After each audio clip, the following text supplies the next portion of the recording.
I loved it. Okay.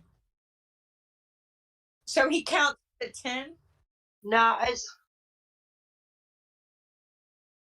Oh, go now. Zapper. Welcome to the Foul Play YouTube channel. Hi, everyone. Sunshine Christina here.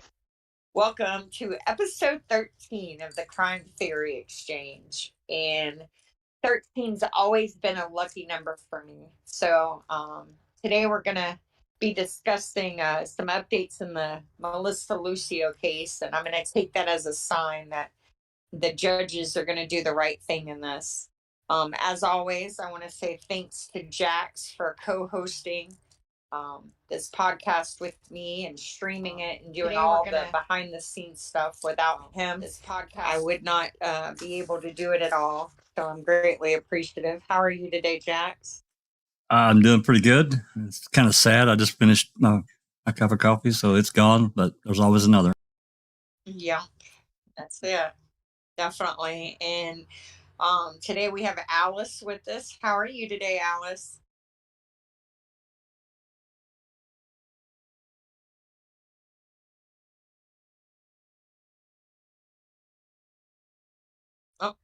I'm doing okay, thanks, Christina. When my computer stops playing up the bugger.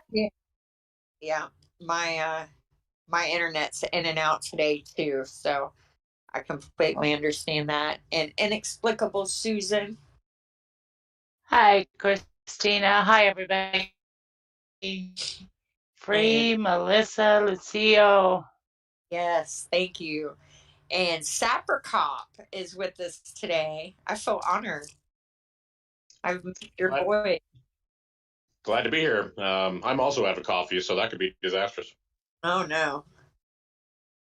Well, not out. There's more in the pot. I just have to go get it. Big welcome back from everyone. I know in the chat and Foul Play and everywhere. Welcome back to the live streams. Glad you're doing okay. Mm-hmm, definitely. Yeah, I'm definitely 100%. And you've got a few things too that you're kind of behind on. I'm sorry for dumping on you yesterday. No, that's great. It might give you something to do when I can free up some time. No doubt. And then, of course, the lovely Zoe. How are you today, Miss Zoe?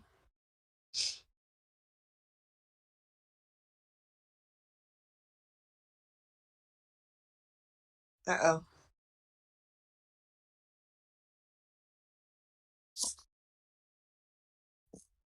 Did we lose Zoe? Yeah, she's unmuted, but I don't hear her. She may have to step away from it. Okay. So, as I said, we're going to be discussing the latest motions in Melissa's case. I was looking over them and I thought that this would be a great topic for a podcast because I want to hear what we think constitutes a conflict of interest. Like, what would be too much to in a case, especially a capital case where a person's life is literally hanging in the balance? Like, are there certain things that just can't be done? Like certain relationships that just don't seem to work for the client's best interest, because I think we all have this elementary school kind of ingrained idea of how the justice system works, right? And the reality is our justice system is so far removed from what we have been raised to believe and how Hollywood portrays it, that the more cases that we look into, for me, the more flabbergasted I am by what is allowed to be done to to defendants or people in a courtroom, and it's still considered legal. I think a lot of it's changed too over last. Well, I'm sure it has. I know it has over the last 30, 40 years. I know it's changed, and it's the people that are in control. Yeah, I mean, and different. Different. We had the IDEPAs that got passed in the 90s, and other things that really made it so much more difficult for a person or an entity to against a state or the Fed that has a bottomless pit of money. Sorry. Yeah. And then, and we're taught to believe that public defenders, even though they are, quote, free, unquote, attorneys, they're bound ethically to advocate for their client. And they're always going to act in their client's best interest. And we're raised that even if you can't afford a lawyer, one will be appointed to represent you. And people have this kind of very naive sense that because they get a lawyer, they're going to get the best legal defense possible. And that simply just isn't so. They're overworked and underpaid out of the gate, first off. And then a lot of them are, they're paid out of the same fund that pays the district attorney's office. And that's the taxpayers fund. So they answer to the state before they answer to their client, whether we're taught that or not. That's just the reality of it. I think I recognized it a little bit for sure in Brendan Dassey's case, because of Len Kaczynski. It was clear that he and O'Kelly were just, chomping at the bit to serve Brendan up on a silver platter. They had absolutely zero concern for his rights, for his life, for his future. They only wanted to get in good with the big boys. And we see that again in Melissa's case with this asshole, Peter Gilman. It's unbelievable how badly he represented her. And this case happened actually a year after Stephen and Brendan's, because Mariah Alvarez died on February 17th. That was the day Melissa was arrested in 2007. And her trial, I believe, was in June of 2008. And Brendan's ended in August of 2007. So it's less than a year later. So these are people, this isn't, we're not talking about a case that happened in the 80s or 90s. This case wasn't that long ago. I'm sure it feels like a lifetime for Melissa. This will be 14 years for her. So there's two motions we're going to discuss today. Can you pull up which one do you have loaded first? I've got them all loaded. You tell me which one you want. Let's talk about the DA first. So, and that's the defendant's motion to disqualify the Cameron County District Attorney. And actually, do y'all want to talk about what you would consider a conflict of interest, or do you want to go over the motions and then discuss it? Which do you think would be better? Whichever one you're comfortable starting out with. I'll get her loaded here. Okay. What about you guys? You think we should go over the motions first? And then maybe touch on the conflict of interest piece. That way there's some context going into the motion. Okay. Well, the motion kind of spells it out for us, but Peter Gilman was Melissa Lucio's public defender. He was I'm not sure if he was in private practice and appointed to her case because it was a death penalty case, or if he was a public defender prior to that. And there was another gentleman, because it's a death penalty case, I don't know if every state is like this, but apparently in Texas, a death penalty case will get 2 attorneys awarded to the indigent client. So the other attorney that represented her, which we really don't hear about, I just read this the other day, was a guy who he was in real estate law and had never tried a death penalty case, obviously. So he was about as helpful as Gilman was to Melissa's case. And you really don't hear his name mentioned at all. So he definitely was in the second chair. So the DA right now is a gentleman by the name of Louis Saenz, and it's spelled Saenz. I'm not sure of the pronunciation. I believe it's the gentleman that's in the documentary saying, and I quote, "She has no one to blame for this but herself. It's not her attorney's fault. It's not the DA's fault. She did this to herself. She could have took 30 years." And I'll never forget him saying that because, they all know that Melissa didn't beat Mariah to death. It's pretty common knowledge in Cameron County that that it's a false confession.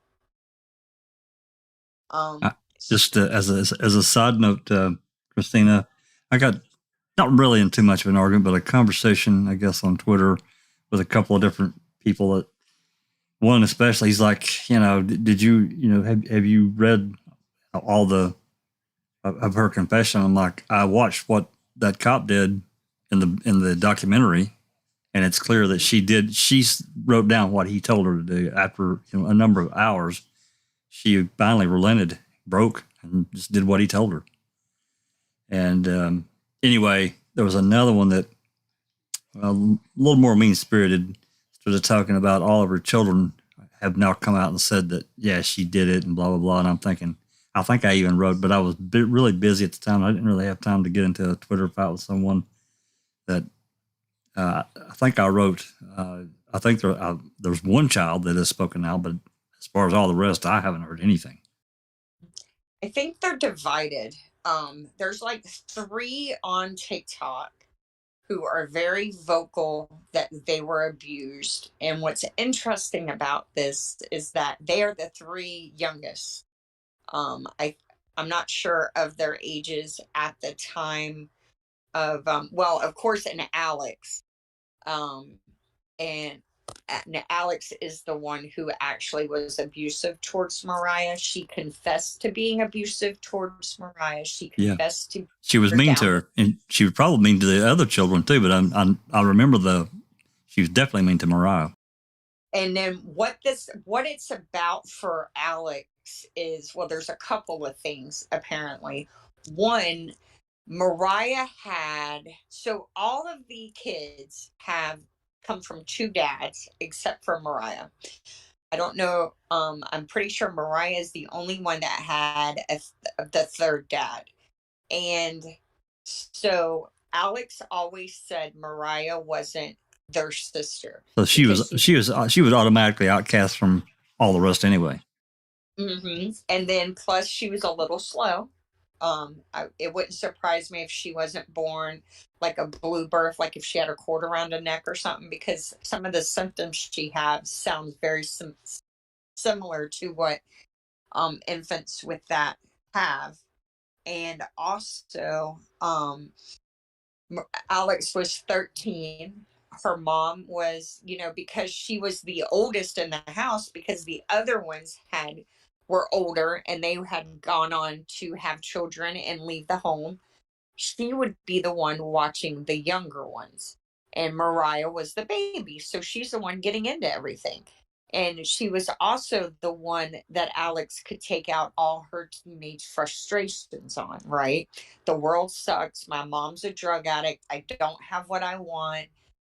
Life sucks because I'm 13 and I'm hormonal. Yeah. And really immature and really freaking immature. Yeah, and very sure and hating life. I mean, you know, they ate at soup kitchens all the time. I mean, they struggled. I mean, it's, that's why I want to make sure to remind people that this is in 2007, and yet DCF isn't, and DCF didn't have a problem giving these children back to Melissa, knowing that Melissa was going to have to feed them in soup kitchens, knowing that they were putting 8 children in a 1-bedroom apartment with 1 mattress, knowing they didn't have, you know, proper clothing and hygiene items, and there was very little food in the pantry, and yet, but they kept giving the kids back to her. And if she had been abusive to them, they wouldn't have done that. And I strongly believe that for sure. So I want to chime in a little bit, you know, having had personal dealings with both DCFS and CPS under different auspices, obviously not personally, but in relation to jobs and other families. And I have very little faith in either of those 2 agencies. Based on my experiences, they have made nothing but mistakes with lots of different families and have caused lots of deaths of children, things like that. So when it comes to trusting what either of those 2 agencies will do in any particular situation, like I said, I don't have a lot of faith. I have seen too many times where both those agencies have placed children back into very dangerous, volatile circumstances, even though they knew they were dangerous and volatile circumstances. So I'm not surprised that DCFS would have done that. yeah, well, they weren't adoptable, right? There's, you know, from personal experience, I know that there are certain kids that DCF wants to get privately adopted because, you know, that creates a financial revenue for them. People will pay for a child if they can't have one. And 95% of these people are going to raise this child well. And, you know, and I don't have a problem with that happening if it's the right circumstance.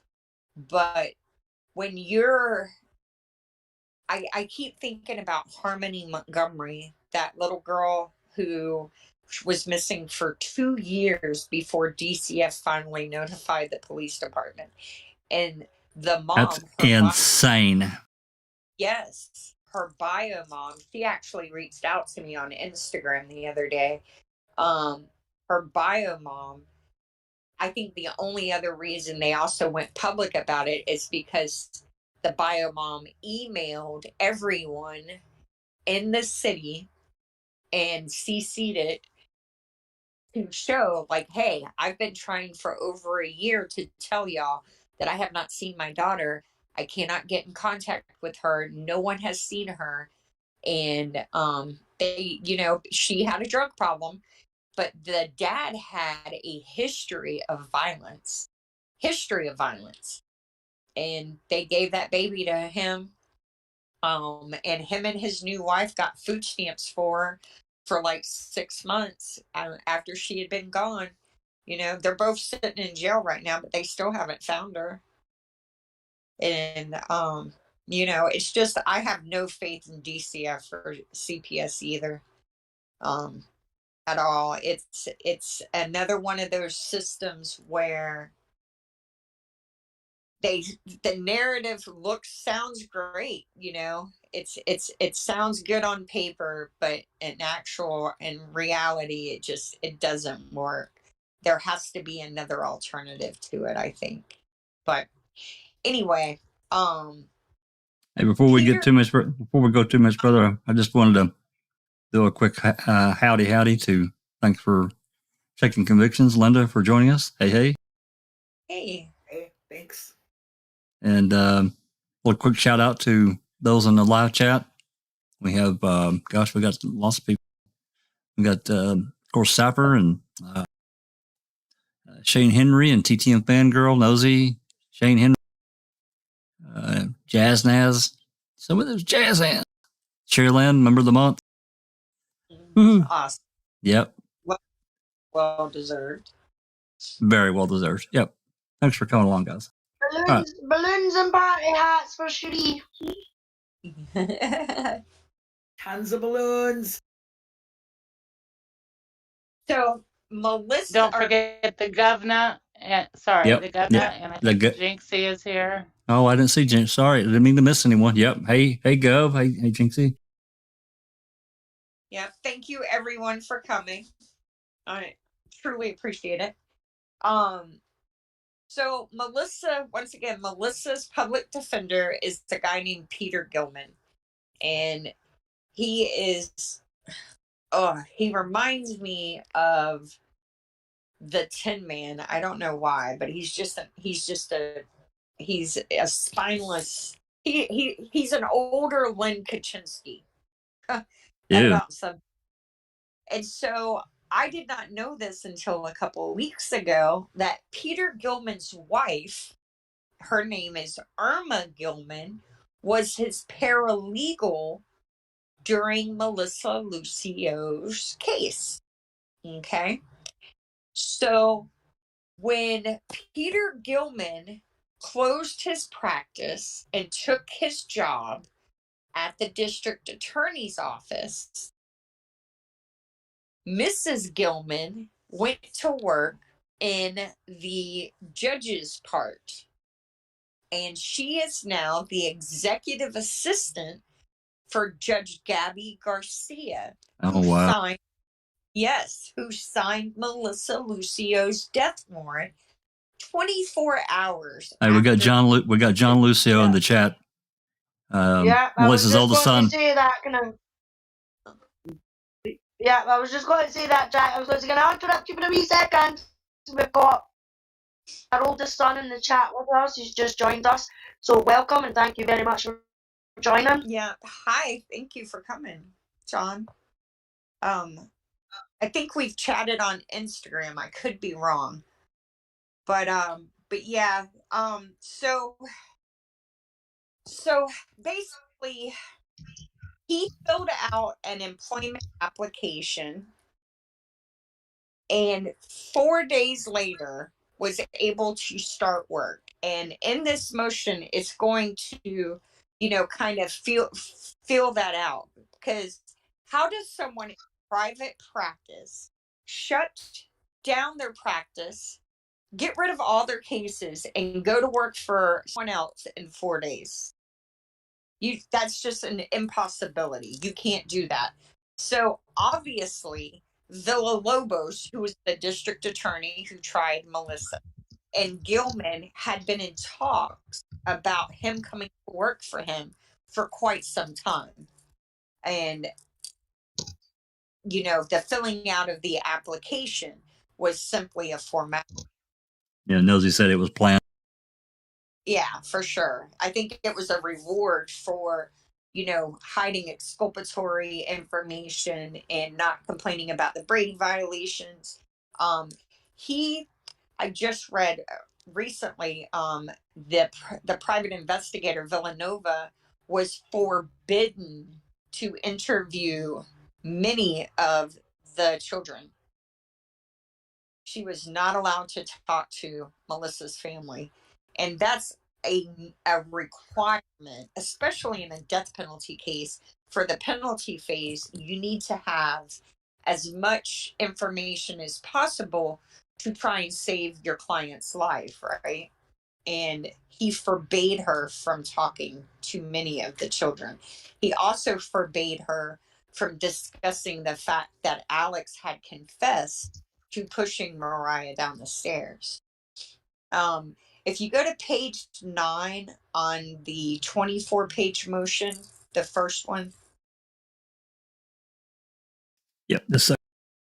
Okay, actually go to page 8, page 8, which it says page 2 on the document, but it's 8.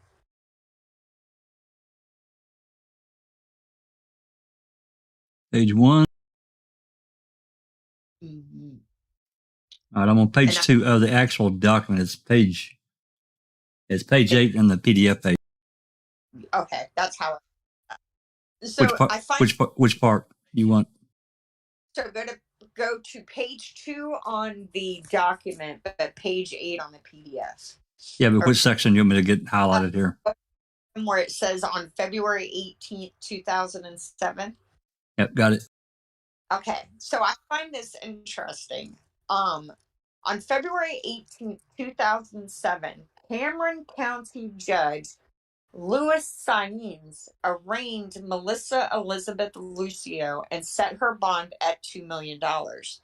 Now, Cameron County Judge Louis Saenz is now Cameron County District Attorney Louis Saenz. I don't think it's mentioned again in here, but the judge who set her bail when she was arraigned on capital murder is now DA trying to kill her. So that to me is a conflict, but I guess not. It said Peter Gilman was assisted by his wife and paralegal Irma Gilman. Irma attended a dinner meeting with another lawyer and an expert whom Gilman later called as a witness at Miss Lucio's trial. Irma Gilman also attended attorney-client conferences and assisted in preparing evidence for trial. Peter Gilman completed and submitted an application for employment with Cameron County on October 2009. Oh, I'm sorry, and started work the same day. That was 4 Wow.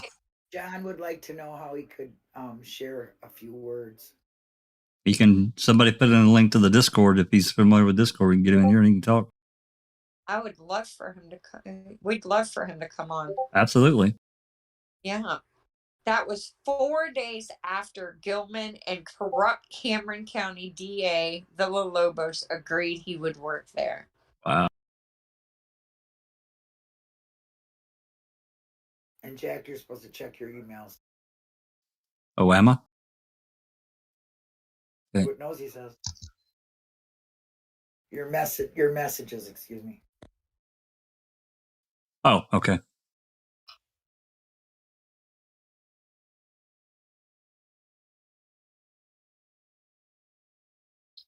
It says Gilman. Oh, go ahead. What you got? No. I got it. Yeah, somebody's taking care of sending John a link to Discord.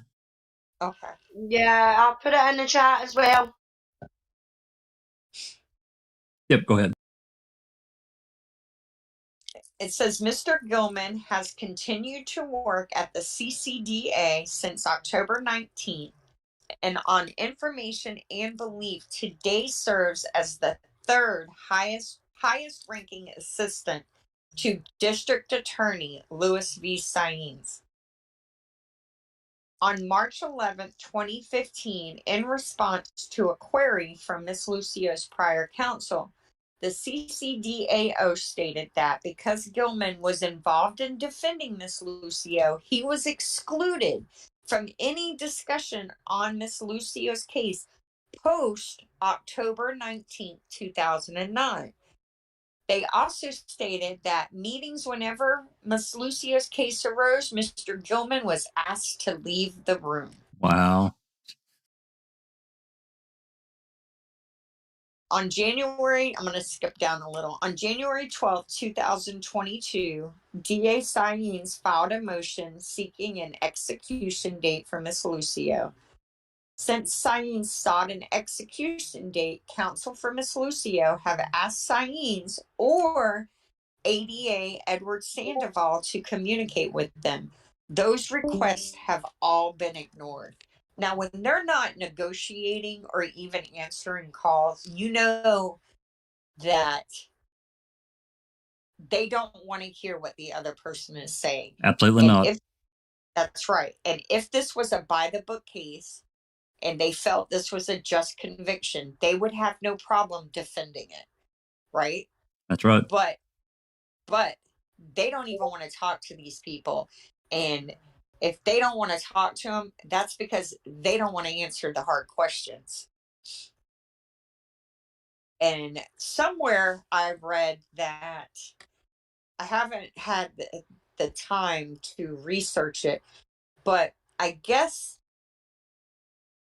like when the motion to set the date is filed, the judge has 61 days to do so.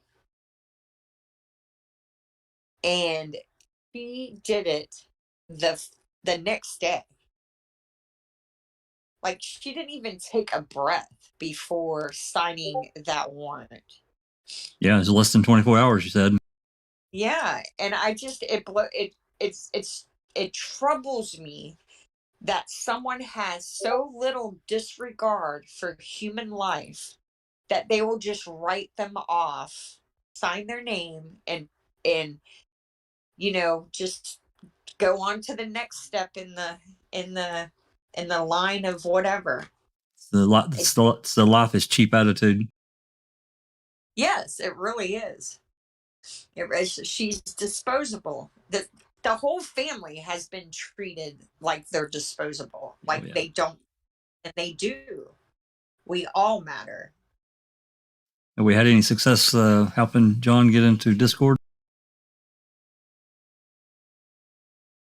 We kind of lost him, I think. I'm not sure if he's familiar with Discord or not. Some people, yeah. If you're, you might be trying to figure it out. Yeah. If you're on a phone, you can download an app. That's really easy. Probably the easiest way to do it. Yeah, he doesn't have an account though. It's going to take him a few minutes to set an account up and all that stuff. All right. Well, I'm just going to keep reading on page 10 of the PDF. Yep. It says last such request was made on Valentine's Day when undersigned counsel advised DA Saenz that his role in the case created a conflict of interest for Mr. Gilman. And here's the case law. If a prosecuting attorney has formally represented the defendant in the same criminal matter as that currently being prosecuted, he is statutorily disqualified. This has been called the hard and fast rule of disqualification. Because when a prosecutor switches sides in the same criminal case, is an actual conflict of interest that constitutes a due process violation, even without a specific showing of prejudice. Thus, prior representation of the defendant in the same criminal matter results in automatic disqualification. DA Saenz did not switch sides in this case, but his longtime assistant, Mr. Gilman, did, and so did Irma Gilman, Mr. Gilman's wife and former paralegal who worked on Miss Lucio's case, then followed Mr. Gilman to the Cameron County DA's office in November of 2009. Under Texas rules of professional conduct, Mr. Gilman's disqualifying knowledge is imputed to the CCDA. And this is kind of the reason behind that. If the lawyer works on a matter, there is an irrebuttable presumption that the lawyer obtained confidential information during the representation. When the lawyer moves to another firm and the second firm represents an opposing party to the lawyer's former client, a second irrebuttable presumption arises that the lawyer has shared the client's confidences with members of the second firm. The effect of this second presumption is the mandatory disqualification of the second firm. And would have to. I mean, come on. Yeah. I mean, if the court's even saying that they're going to talk about it behind the scenes, I mean, why they didn't... I don't even understand why Villalobos would even, he hired him to keep his mouth shut, right? Sure he did, of course. But to me, this should have been kicked long ago to another prosecutor. If their case was so strong, kick it to another prosecutor, get it away from the Villalobos. And this is bad. This is bad business here. Even worse than I thought. It's ugly. It's ugly. At the bottom of page 11, it says, Because DA Saeen's refusal to disqualify himself implicates Miss Lucio's life and liberty interests in assessing the remedies available under Texas law, this court must apply the same imputation rule here. Finding a very real danger that the district attorney would be prosecuting the defendant on the basis of facts acquired by him during the existence of his former professional relationship with the defendant. So it's Bad. And they're trying to kill her to try and get away with what they did to her. That's what they're trying to do. And that just disgusts me at every level, that they actually think that they can clean up this mess by murdering an innocent woman and get away with it. Tim Titus is here, and I guess he's dropped out. Come on back, Tim. Yeah. Yeah, it's bad business. Worse than I thought.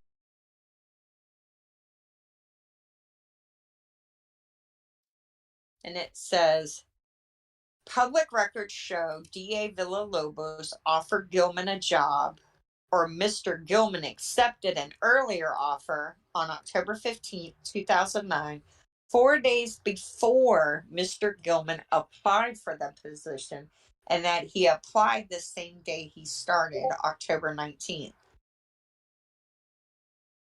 DA Villalobos did not record the day he interviewed Mr. Gilman for his position.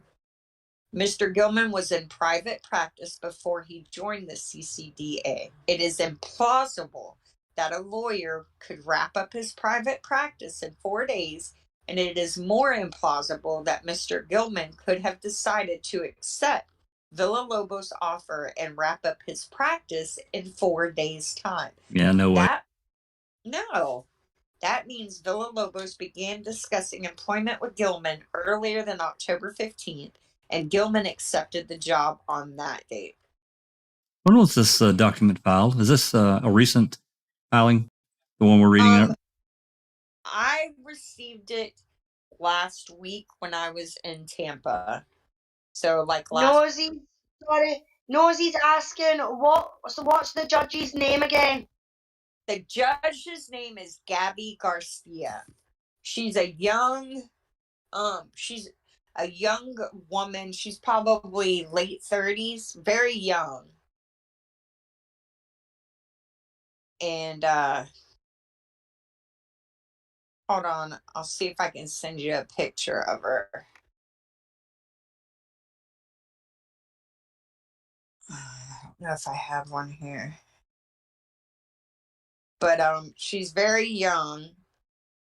And Peter Gilman's wife is her executive assistant. That didn't just nifty. Hey, you guys come on over and work for us now. Yeah, exactly. It would be interesting. Of course, it's probably mute now, but to find out this lawyer when he really started closing his practice down. That certainly wasn't within 4 days. It's bullcrap. No. And what this tells me is that the corruption that was rampant under Villalobos is still rampant, right? Because this guy, Saeen's, the DA, was the judge at the time of Villalobos trying Melissa's case. And there were, I know at least one judge did 6.5 years in the same scam that Villalobos got caught for, involving the Emmett Livingston murder, the civil suit that arose out of that. Here's I'm gonna drop this in CTE. Here is, did John ever make it on, or? No, I've been looking while you're talking. I haven't seen anything. Okay. Here is, I don't know if you can share that. Let's see, I've dropped it in CTA. or CTE. It's not It's come through. Yeah. It says it's processing it. Nosies ask. She says, what the fuck would make her sign this execution warrant? I sure hope IP lays this out nicely for TCCA or the Supreme Court. Also, what about the investigator that caught the prosecutor? Why don't they have him looking into the misconduct of Gilman? John's saying that he's still there, but he couldn't get through.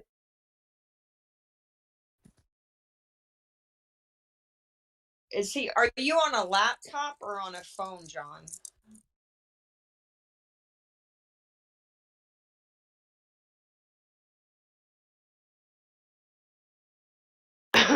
I'll post the link again.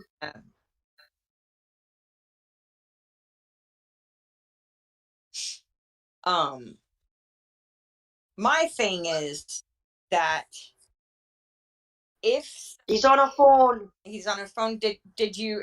For me, the easiest way to do it on my phone is to download the Discord app, and then open the link once you have the app downloaded and you're logged in.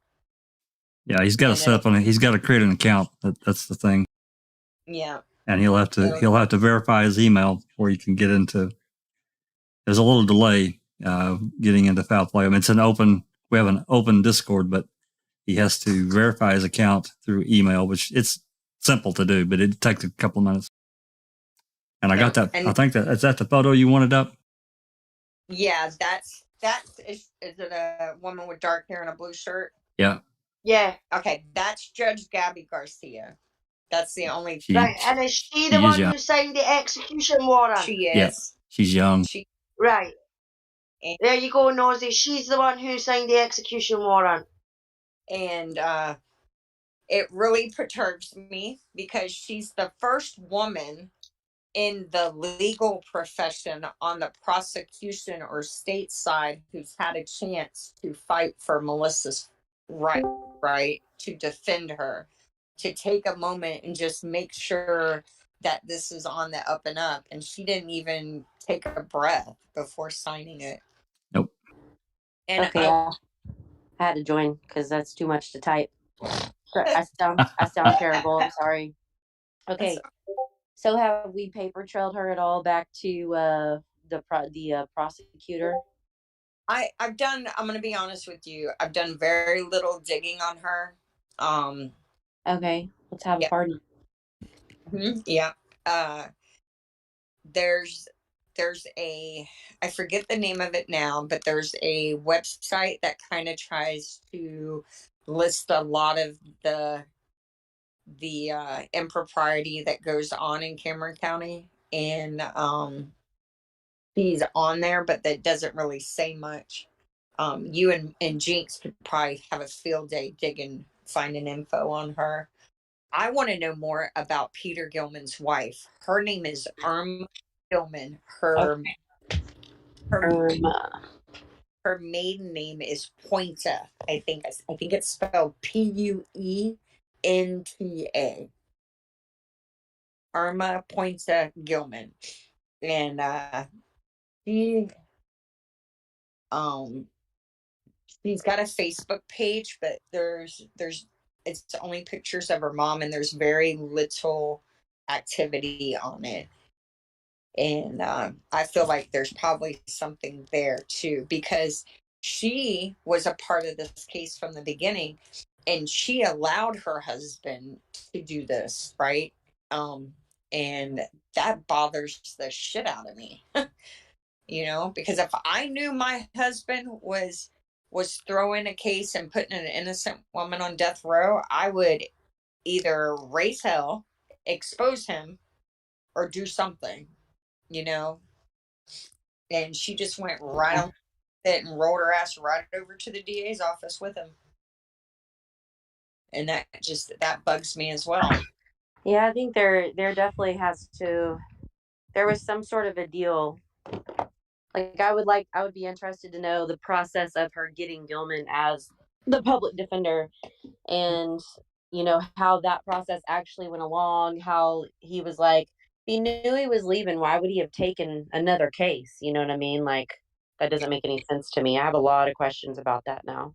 Yeah, Well, and he had to start wrapping his practice up weeks before. He had to. There's just no way. Yeah. I'm thinking he probably started closing it down when Melissa's case was finished, right? He probably stopped taking new clients, finishing up what he did. And depending on what kind of offer it was being talked about, all behind closed doors. Yeah, possible. And another interesting aside is Peter Gilman has prosecuted a couple of people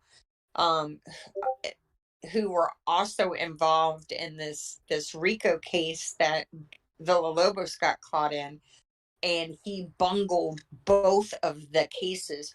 One of them even had an attorney taking money on tape. Like they had a tape recording of the guy doing the deed, and he lost that case. So I'm sure that was intentional.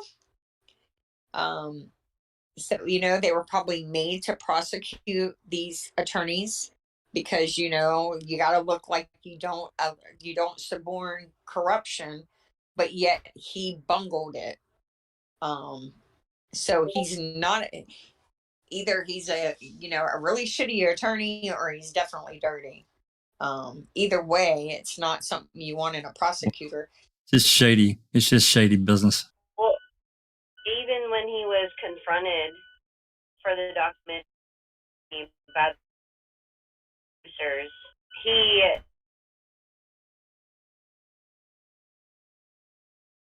I think we lost Nosy. She was cutting out a little bit. Had no. Am I? You're choppy.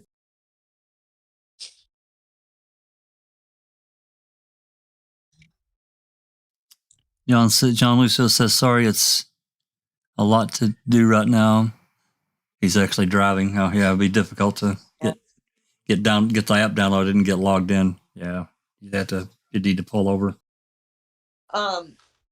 Definitely when you have time, get on Discord with us so that we can network for sure. Absolutely. And then let's go ahead and discuss the second motion. This is the one involving Judge Gabby Garcia. And it's a 19-page document. Yep.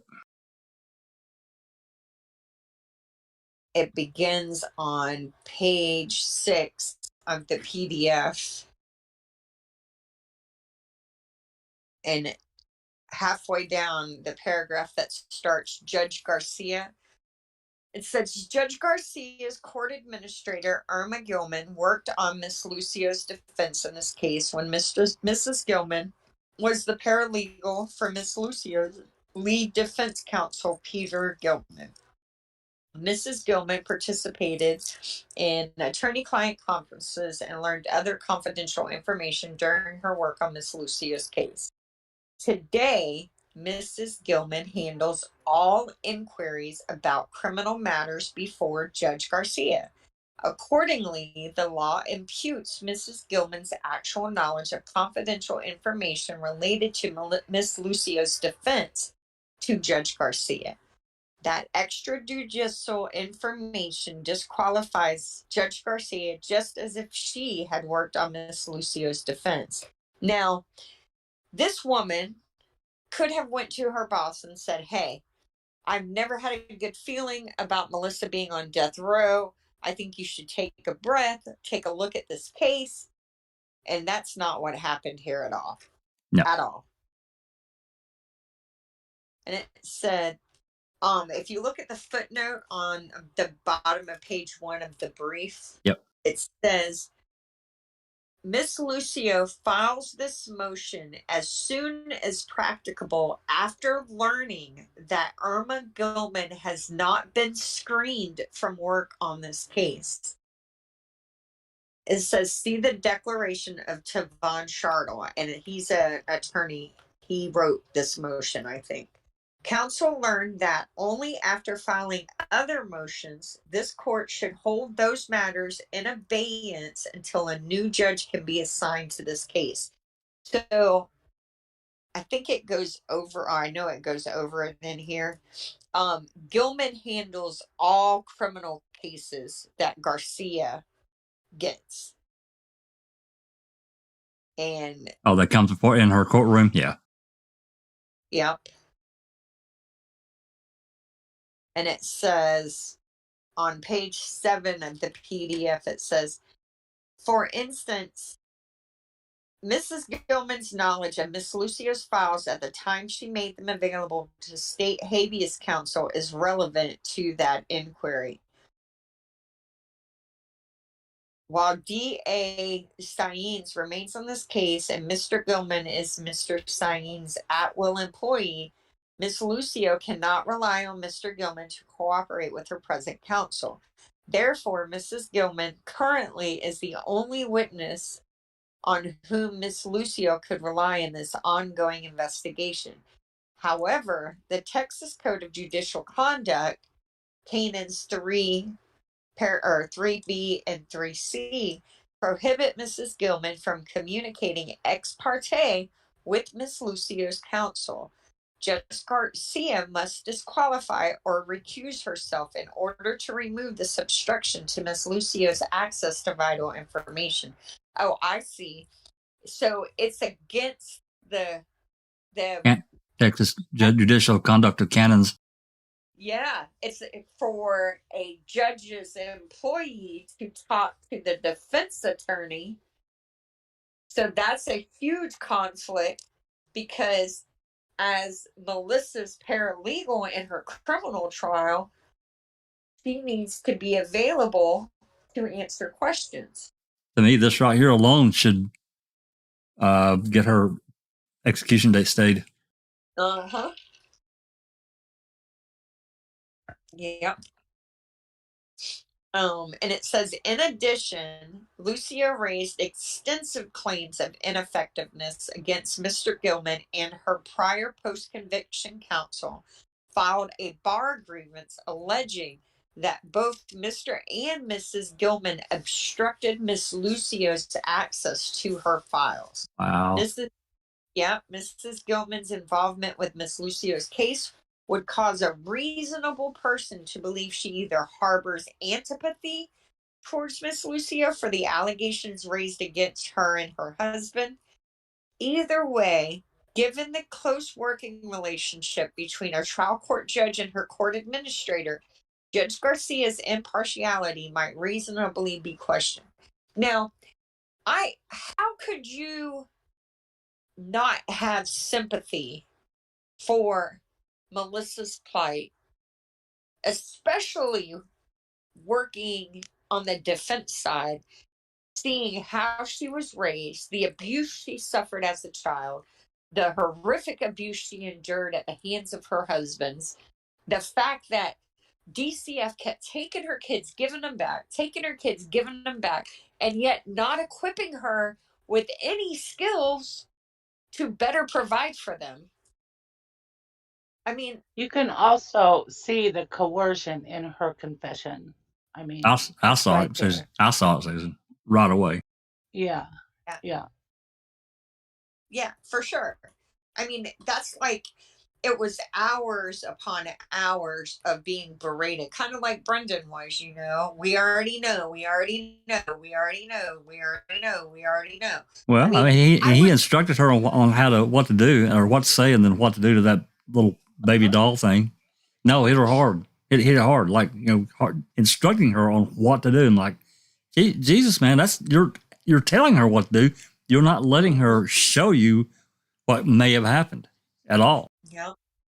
And I had a thought the other day because we all know bite mark analysis is junk science. We know that. You know, we've seen that. What is that documentary on Netflix? That guy in Mississippi, who put them two poor black men on death, one on death row and one black. And it's got Dr. I know who Michael you're West. talking about. Dr. Dr. Michael West. Dr. West. Michael, yeah. Is that the guy that wears the glasses? The bigger guy that wears the glasses? Yeah. And he signs his stuff indeed and without doubt. Isn't he on confession tapes or innocence files or something like that? Okay. He is, yes. Yeah. He reminds me of Ken Kratz's country bred cousin. Ew, yes, he does look like a C-grade version of Ken Kratz. He does. Yeah. Anyway, they couldn't even get him to say that those bite marks came from Melissa, right? All we ever hear are their bite marks on her. And I had a thought the other day. I bet you it is clear anyone who went to go look at those bite marks, they could tell they were made by a child and not an adult. So the closest they could get to saying that an adult made them was that they were unable to match it specifically because the teeth were shredded, or not shredded, but like they're saying that someone bit her and then like just dragged their teeth through the skin to make the bruise. Yeah. So they're probably not even bite marks. Is my guess. Exactly. They're either not bite marks or they're clearly children's bite marks, because kids that age bite. And what do older kids do when they get bit by little kids? They bite them back. I mean, I bit my kids back to teach them not to bite me. So, I don't know. But I just wanted to mention that, because so she had a week's old fracture of her arm that had been untreated, but she had only been back in her mom's care for weeks.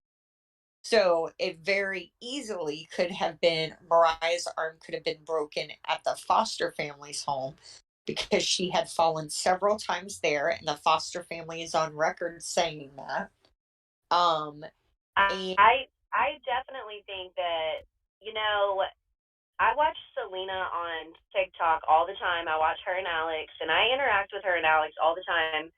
And the way that they portray it is that, none of the siblings had any beef. There was no other sibling smacking around another sibling. And I'm sorry, but with 14 kids, I know some of them weren't in the home and all this and that, but yeah, I mean, I think, let's see, Mariah was 2, and then you had a 3-year-old and a 4 and 5-year-old. I mean, they were back to back in age.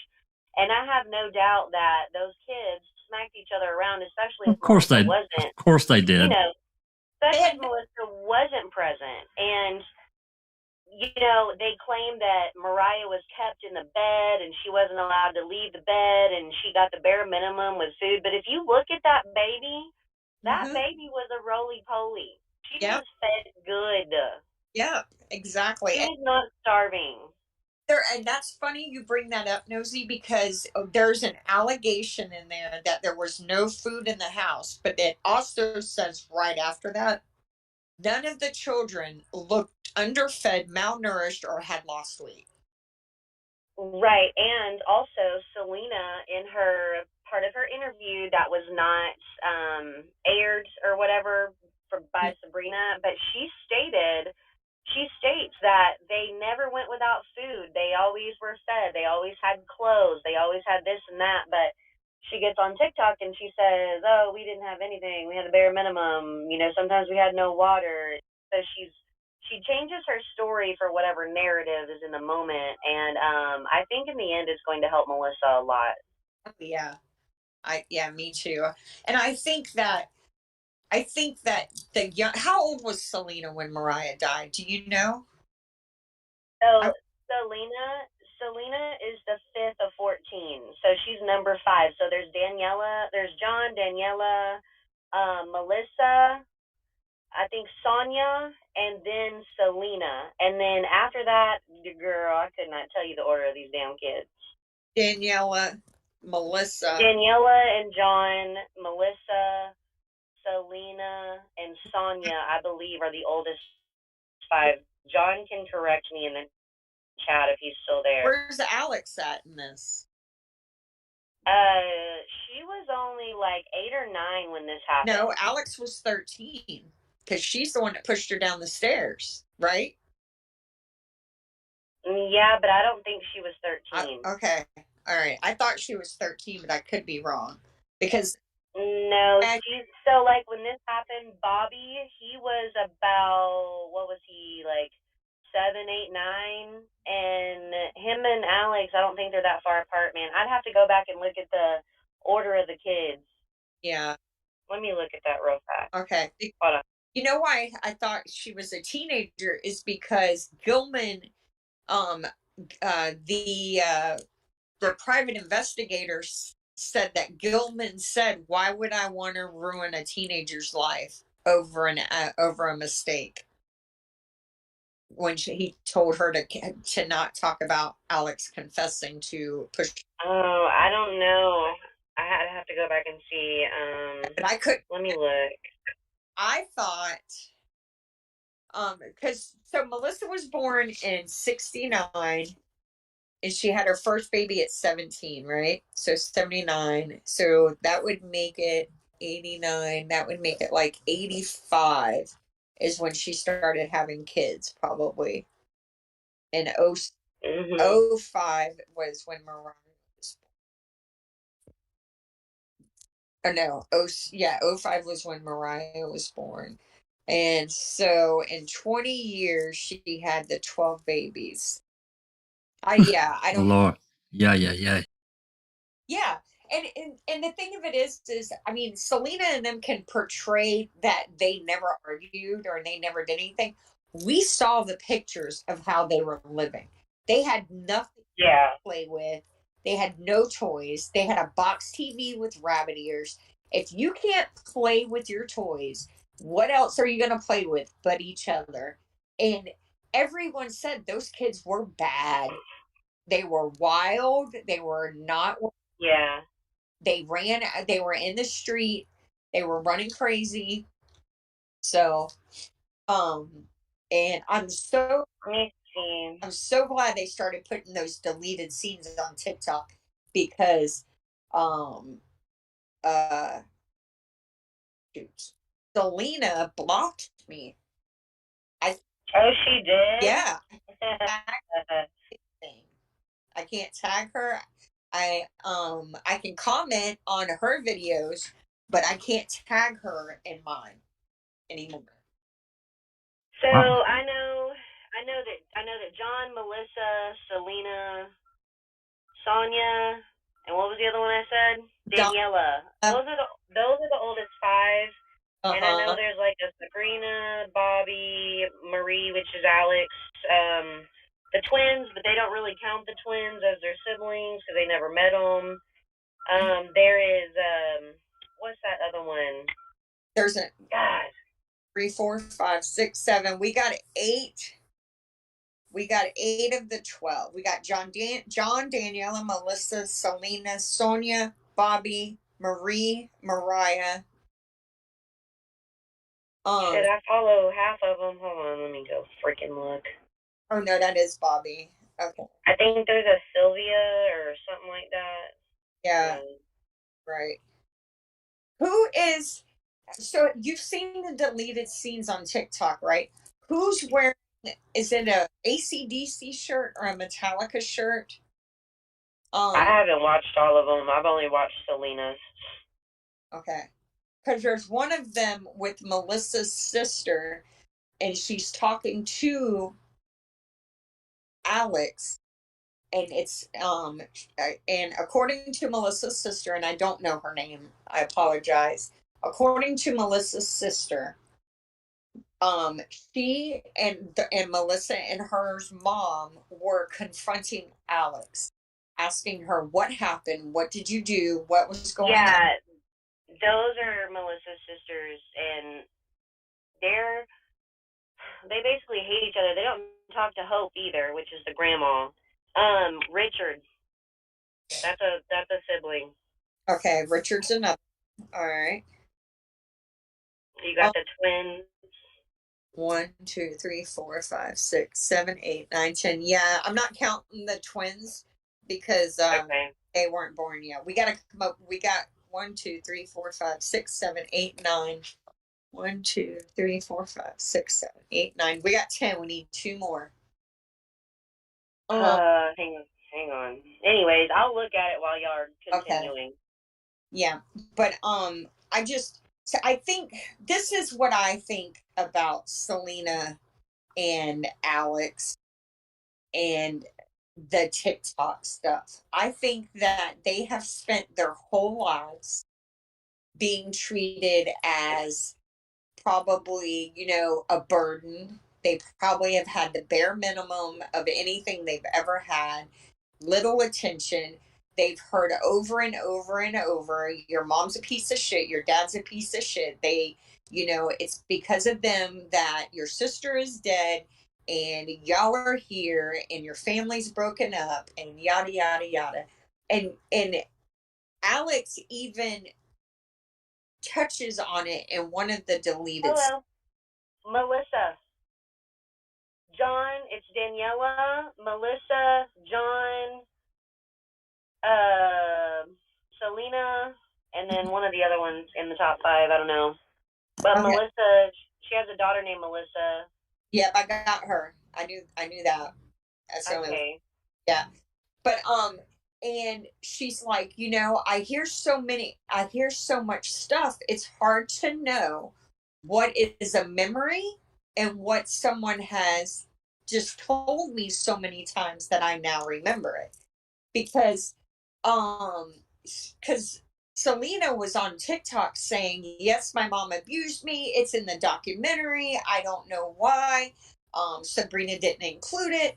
Blah, blah, blah, blah. Well, Sabrina went and put the actual footage of that on TikTok. And when she first asked Selena if Melissa or her dad ever abused them, she said no.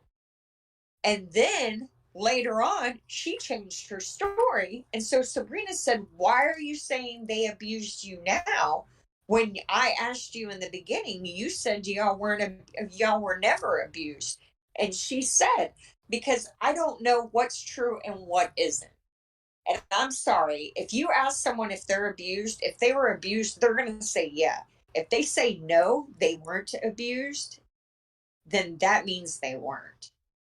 Those kids' minds have been programmed over the years.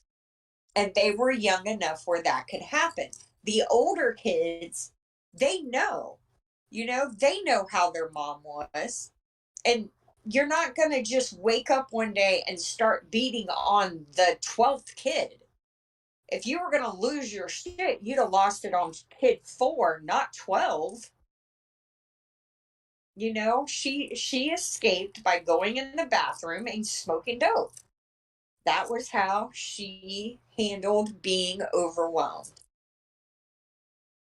in my opinion. Yeah, and the weird thing is like in the show, Daniela was all for her mom, in which, she was crying and all this and that, but now she's not that way anymore. Now it's like she's flipped sides. She's like, oh, well, we signed the petition. She's like, I guess she's mad about the documentary or whatever. But some of them have flipped since the documentary. I can't figure out the last 2. I'll ask both of you, and maybe you can answer, maybe you can't. But in this, over the course of years, and people getting into trouble, is there potential here that they've been in some trouble, and somebody in authority said, hey, when do you talk about your mom's case? If you'll say this, then maybe we can make that go away, or you know what I'm saying? It wouldn't surprise me if that hasn't happened, or if these kids finally have $500 gift cards coming out of nowhere, or And Selena admits that many of them are on drugs and have been on drugs, like then and still actively. Oh yeah. So I'm sure. I don't know if any of them have pending charges or cases or anything. I haven't looked at them like that, but I don't know. I mean, Selena is like, she's a very strange character for me, you know, for someone whose mom is about to be executed. Like, she has this nonchalant attitude, like, yeah, it's gonna happen. I'm real sad about it, but she's guilty. You know, it's very strange. She's very strange to me. Well, this is also a girl who beat on a 2-year-old because she didn't like her life, right? No, Selena didn't beat on her. There is an alleged statement that she put vinegar in her bottle, though, but that's just allegedly. Obviously, there's no proof of that or whatever that we know. But no, it's just Alex allegedly that did anything. I meant to say Alex. Yes, Selena. I think Selena likes the attention. I think they're all suffering from PTSD. I think they all most likely. They all probably are shell shocked. They probably all have issues with just, poor coping skills, attention seeking behavior, all of that. And this right here, this being TikTok famous for a minute, is probably like the coolest thing that's ever happened in her young life. And she gets more attention by saying her mom did it than she does than by telling the truth. And they've probably been lying to themselves about a lot of stuff for a very long time. And they don't recognize, because their mom's been gone for so long, they don't realize that if she dies, she's gone for good, right? Check this out. On Selena's post from 6 hours ago. Oh, that was you. She just responded to you 8 minutes ago. Did she? She says, show the confession. We've been waiting. It's all hearsay, which tells me she has absolutely no idea what the meaning of an affidavit is. Like, it's a legal notarized document. Like, they keep saying, show the confession. Well, I'll find it. Well, I'm just saying it hasn't been presented in court yet because it was suppressed by the defense attorney. That's what she doesn't understand. Alice, do you have a comment? Sure. Yeah, I mean, I was just going to ask about the siblings. How many are they all still talking to each other? How many of them fell out? How many of them actually support Melissa? Do any of you know? Nosy would know that. I don't really follow that part. What was the question again? How many of Melissa's kids are supporting her, and how many of Melissa's kids are supporting her death? Well, last I heard, John reached out to the twins, and they have never met their siblings or their mom, but obviously they, from what I have seen, they don't want her to be executed. Like, they want a chance to meet their mom and all this and that. So you've got John, you've got Melissa, you've got Bobby. Even though Bobby has a relationship with Selena and Marie and all that, he doesn't think Alex did anything. He doesn't believe his mom did anything. He thinks, I'm assuming he thinks it was just like an accident, but neither one of them are guilty.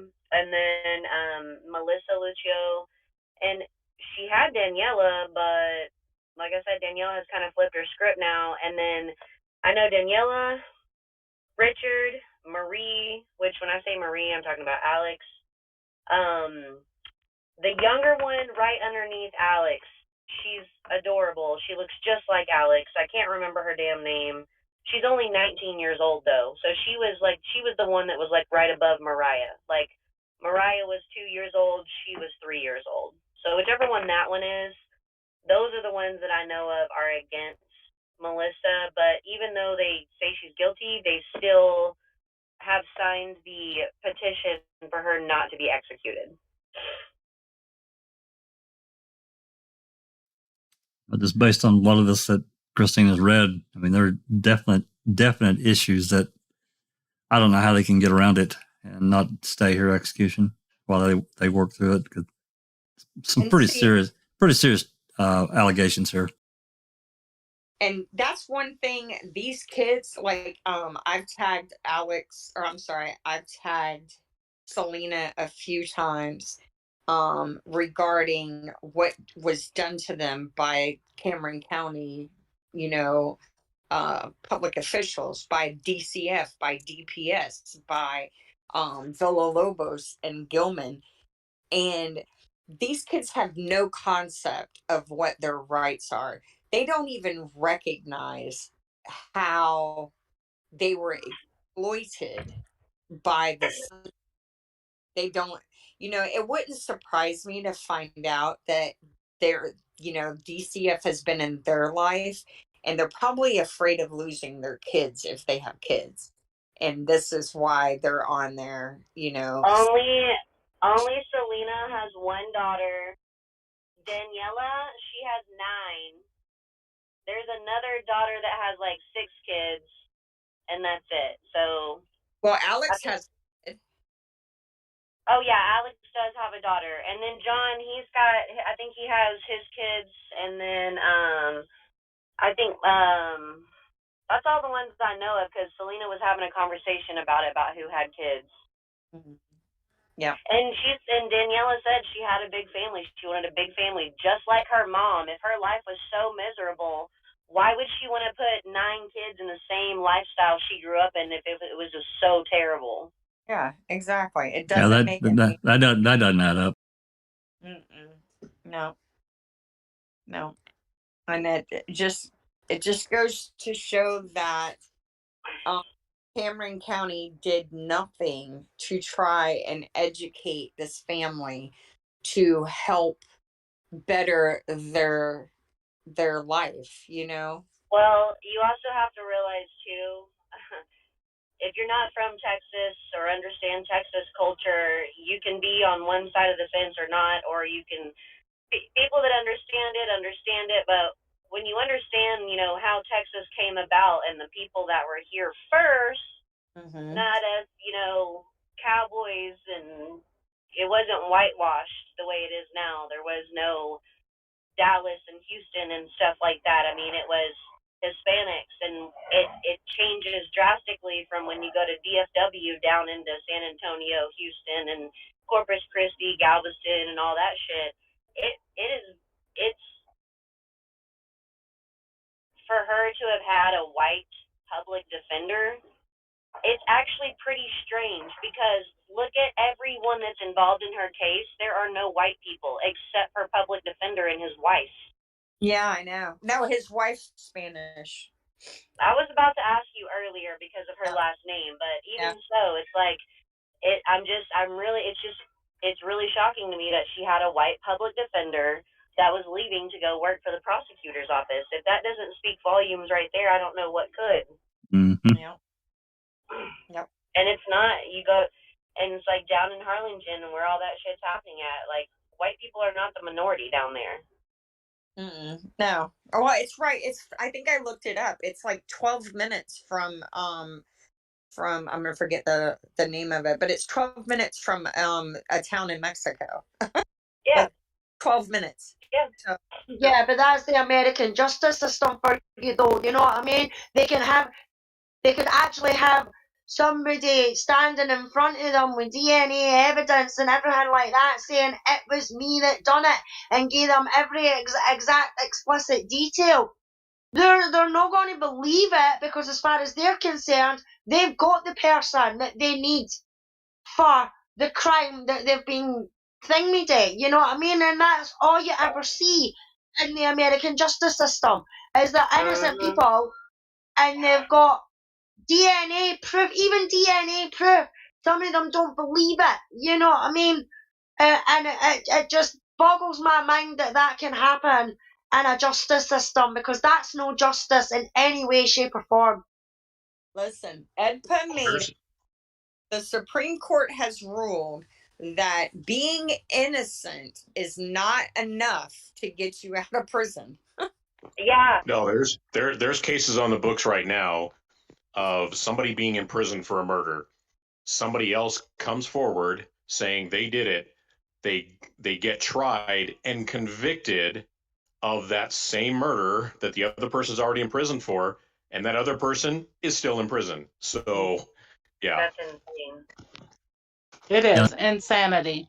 That's what that is. Susan, isn't there someone in Missouri that's on that they know is innocent? Yes. Can't think of his name. And they told the judge that innocent doesn't matter. That's not the point here. Yeah, of course not. But we got somebody to kill. It's the letter of the law. They wonder why these officials get sniped from a distance. Yep. That's why. That's why, because, I don't know, it makes me crazy.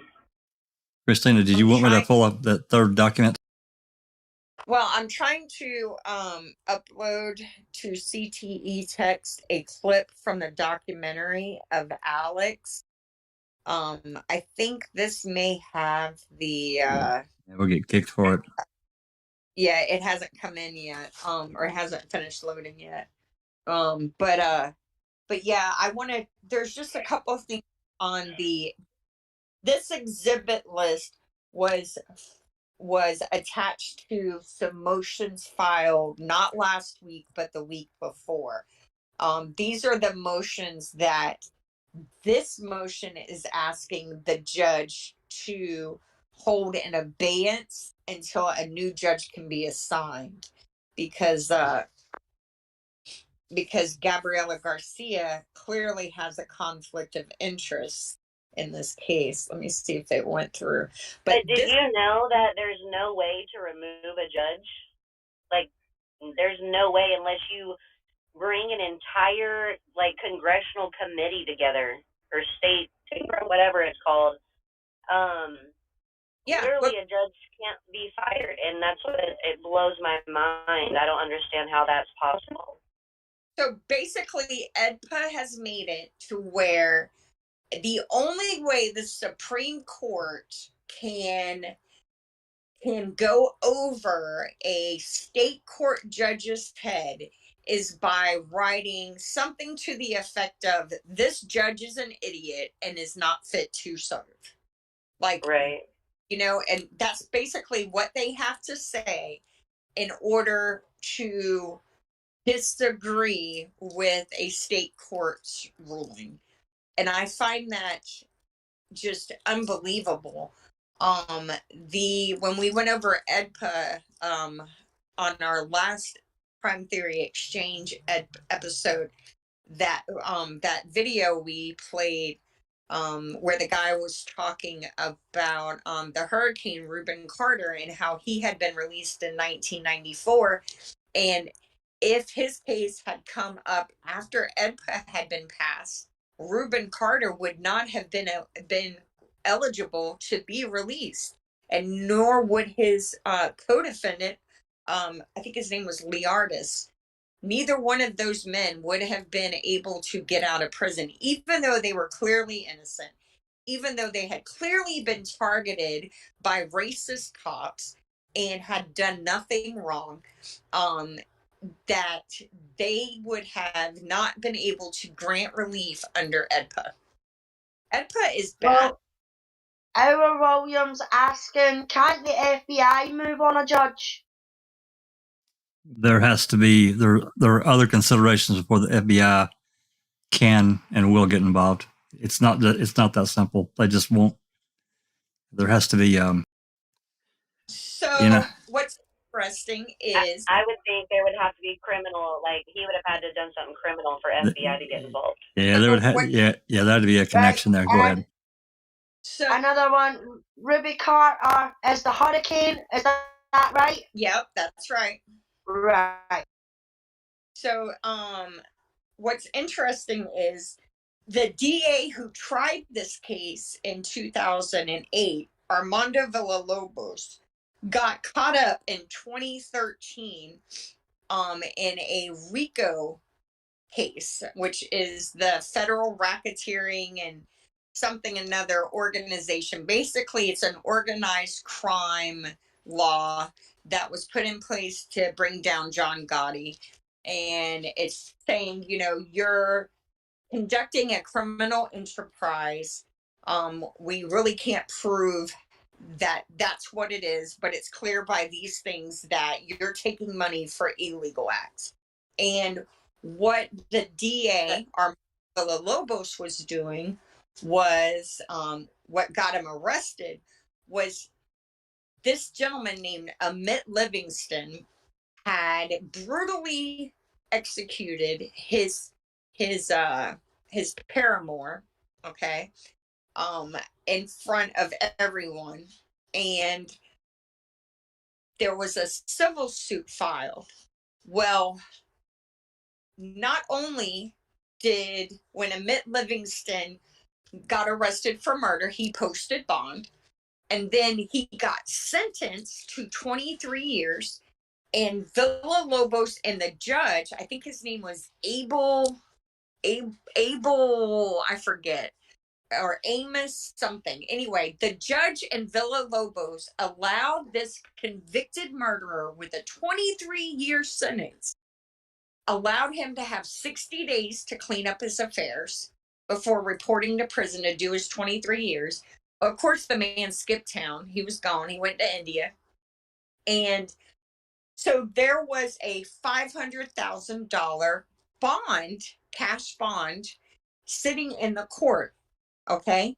Well, Villalobos, a judge, and a couple of other attorneys representing the dead woman's children did some kind of a scam to where that $500,000 that the court had, they made that the civil suit settlement, and Villalobos got $70,000. He gave the judge, I think, $20,000, and gave two attorneys $10,000 out of it. So he got $100,000 out of the $500,000. And basically, it's, you know, it's profiting off of, you know, it's friggin' illegal. You're not allowed to do that. So he got caught because somebody got wind of it and reported them. And they flipped some guys, and the judge got 6.5 years. Villalobos got 13. And then, like I said, the other attorneys, Peter Gilman, Melissa's public defender, botched their trials, even though they were on tape taking this money, and they got off scot-free. But I heard rumors from a couple of attorneys in this case that there are 2 attorneys who committed suicide and a judge that quietly resigned and left. So that tells me that Amit Livingston's case is just the tip of the iceberg. But you know that wasn't the first time he did it. No. But so I think that this paints a clear picture that Cameron County don't give 2 shits for justice. They're not after the truth. They're not after, you know, what's right, what's honor, what's just. They're greedy, and they only want what they can get. And they don't have a problem profiting off of human suffering.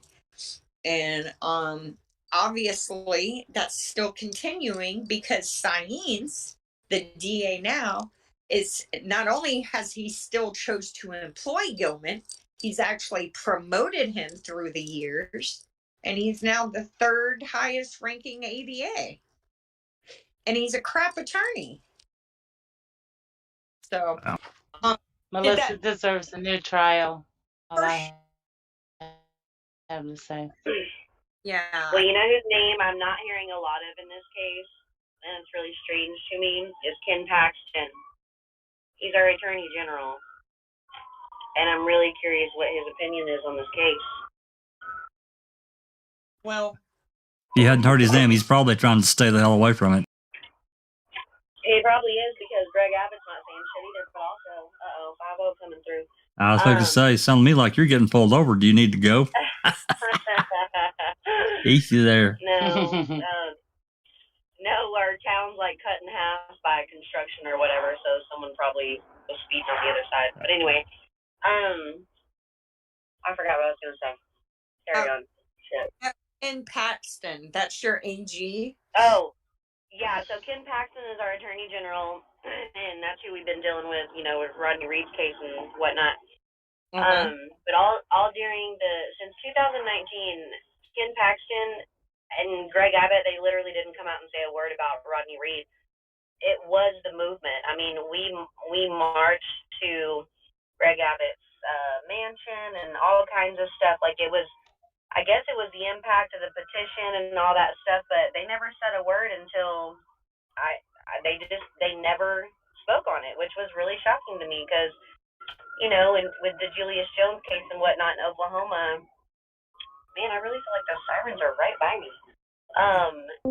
Kevin Stitt was speaking on it all the time, and so was Mike Hunter, and then the new AG came out and spoke on it. So I've been kind of watching for them, but they're not saying anything. Hey, Tim. Yeah. That tells me that they know it's a wrongful conviction, right? It could. Oh, I mean, you said they think did about it. We're already dealing with Rodney Reed right now. That case is huge. It's like all over the world huge. And then you've got this other one that's about to be a historical case in Texas. And it's like they're considering, the type of money they would have to pay out, the type of exposure that's going to come with, exposing the corruption in these cases. And in my opinion, if I was the one in charge, I would expose them, clean house, start over. Well, I think there is a small but growing movement of Americans who have had enough of the way this so-called government is running. And either you can recognize that and start trying to get with the new program, or you can keep clinging to the system that has shown over and over and over that it oppresses everyone but the wealthy. Hey, Tim, how you doing, man? We got a new man in the house. Oh, hi. Oh, hey, Tempedious. Hey, Tempedious. Hey, Tim. I mean, I know what you mean. I personally know someone who, it definitely was an accident, but the choices that he made to drink and drive, it ended up costing his wife her life. And had it been any other regular Joe, the guy would have seen probably at least 5 years in prison for involuntary vehicular manslaughter. But because he had money, and he was able to drop a $60,000 retainer fee for an attorney, he got 10 years probation, and then he was cut loose after 4 years probation, and now he's a 100% free man, and nothing is on his record, and his wife is dead. Hey, Tim, did you have a question, comment about what we're talking about? Yeah, what are you guys talking about? The Melissa, go ahead. You explain it, Christina. There's a woman in Texas by the name of Melissa Lucio who is scheduled to be executed in a little less than 60 days on April 27th, and she's innocent. And we were just going over the latest motions in her case. What hopes? So I'll give you a brief synopsis. The DA who prosecuted her is now doing 13 years in federal prison for pay-to-play schemes. RICO charges. Yep, he would take money from wealthy defendants to minimize or make their cases go away. He was doing things at the time. He was also prosecuting Melissa's case. Melissa's public defender at the time is now the third highest district attorney in the office that prosecuted her case. His wife is the executive assistant the judge who signed her death warrant in less than 24 hours after receiving the application.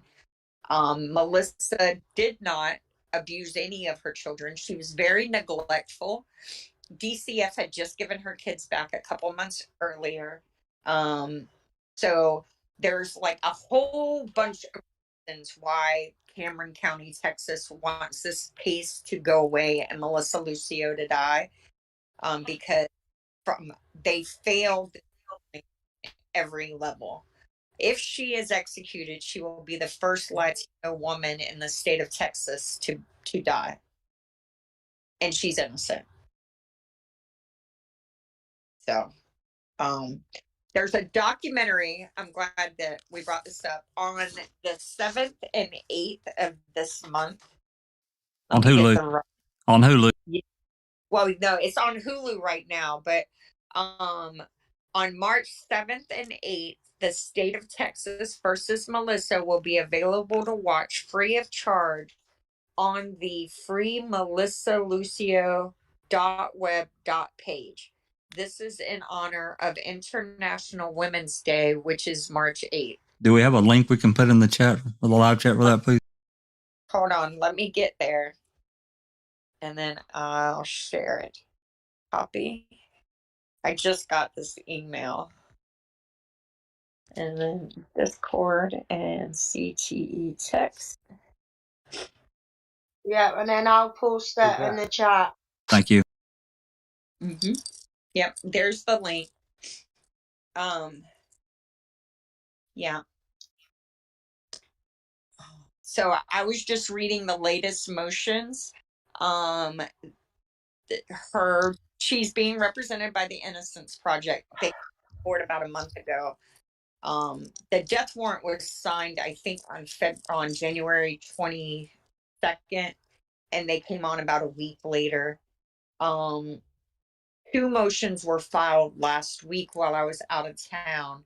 One is they're both basically saying there's a conflict of interest on the DA's behalf because her former public defender is now a at-will employee for the DA, and he's going to be, there's like this automatic assumption in the canon of ethics that there's shared confidences. And then there's another conflict of interest on the judge's behalf because the paralegal in Melissa's case, which was Peter Gilman's wife, is now the judge's executive assistant, and the same thing. And it's against the rules for for attorneys to have out of chambers conversation with the judge or her staff, and that makes it impossible for Melissa's defense attorneys to interview this paralegal who was very much a part of Melissa's case at trial to try and mount a defense to save her life. They've made a number of really strong or alleged improprieties within the case about the judge, and it I don't know, to me, just based on what we've read so far, I don't see how they can continue without they need to take a look at this. She needs a new trial, like Susan said. Yeah. At minimum, she needs a new trial, in my opinion, but I think that there's enough filed and enough evidence presented where the execution should at least be stayed. I agree.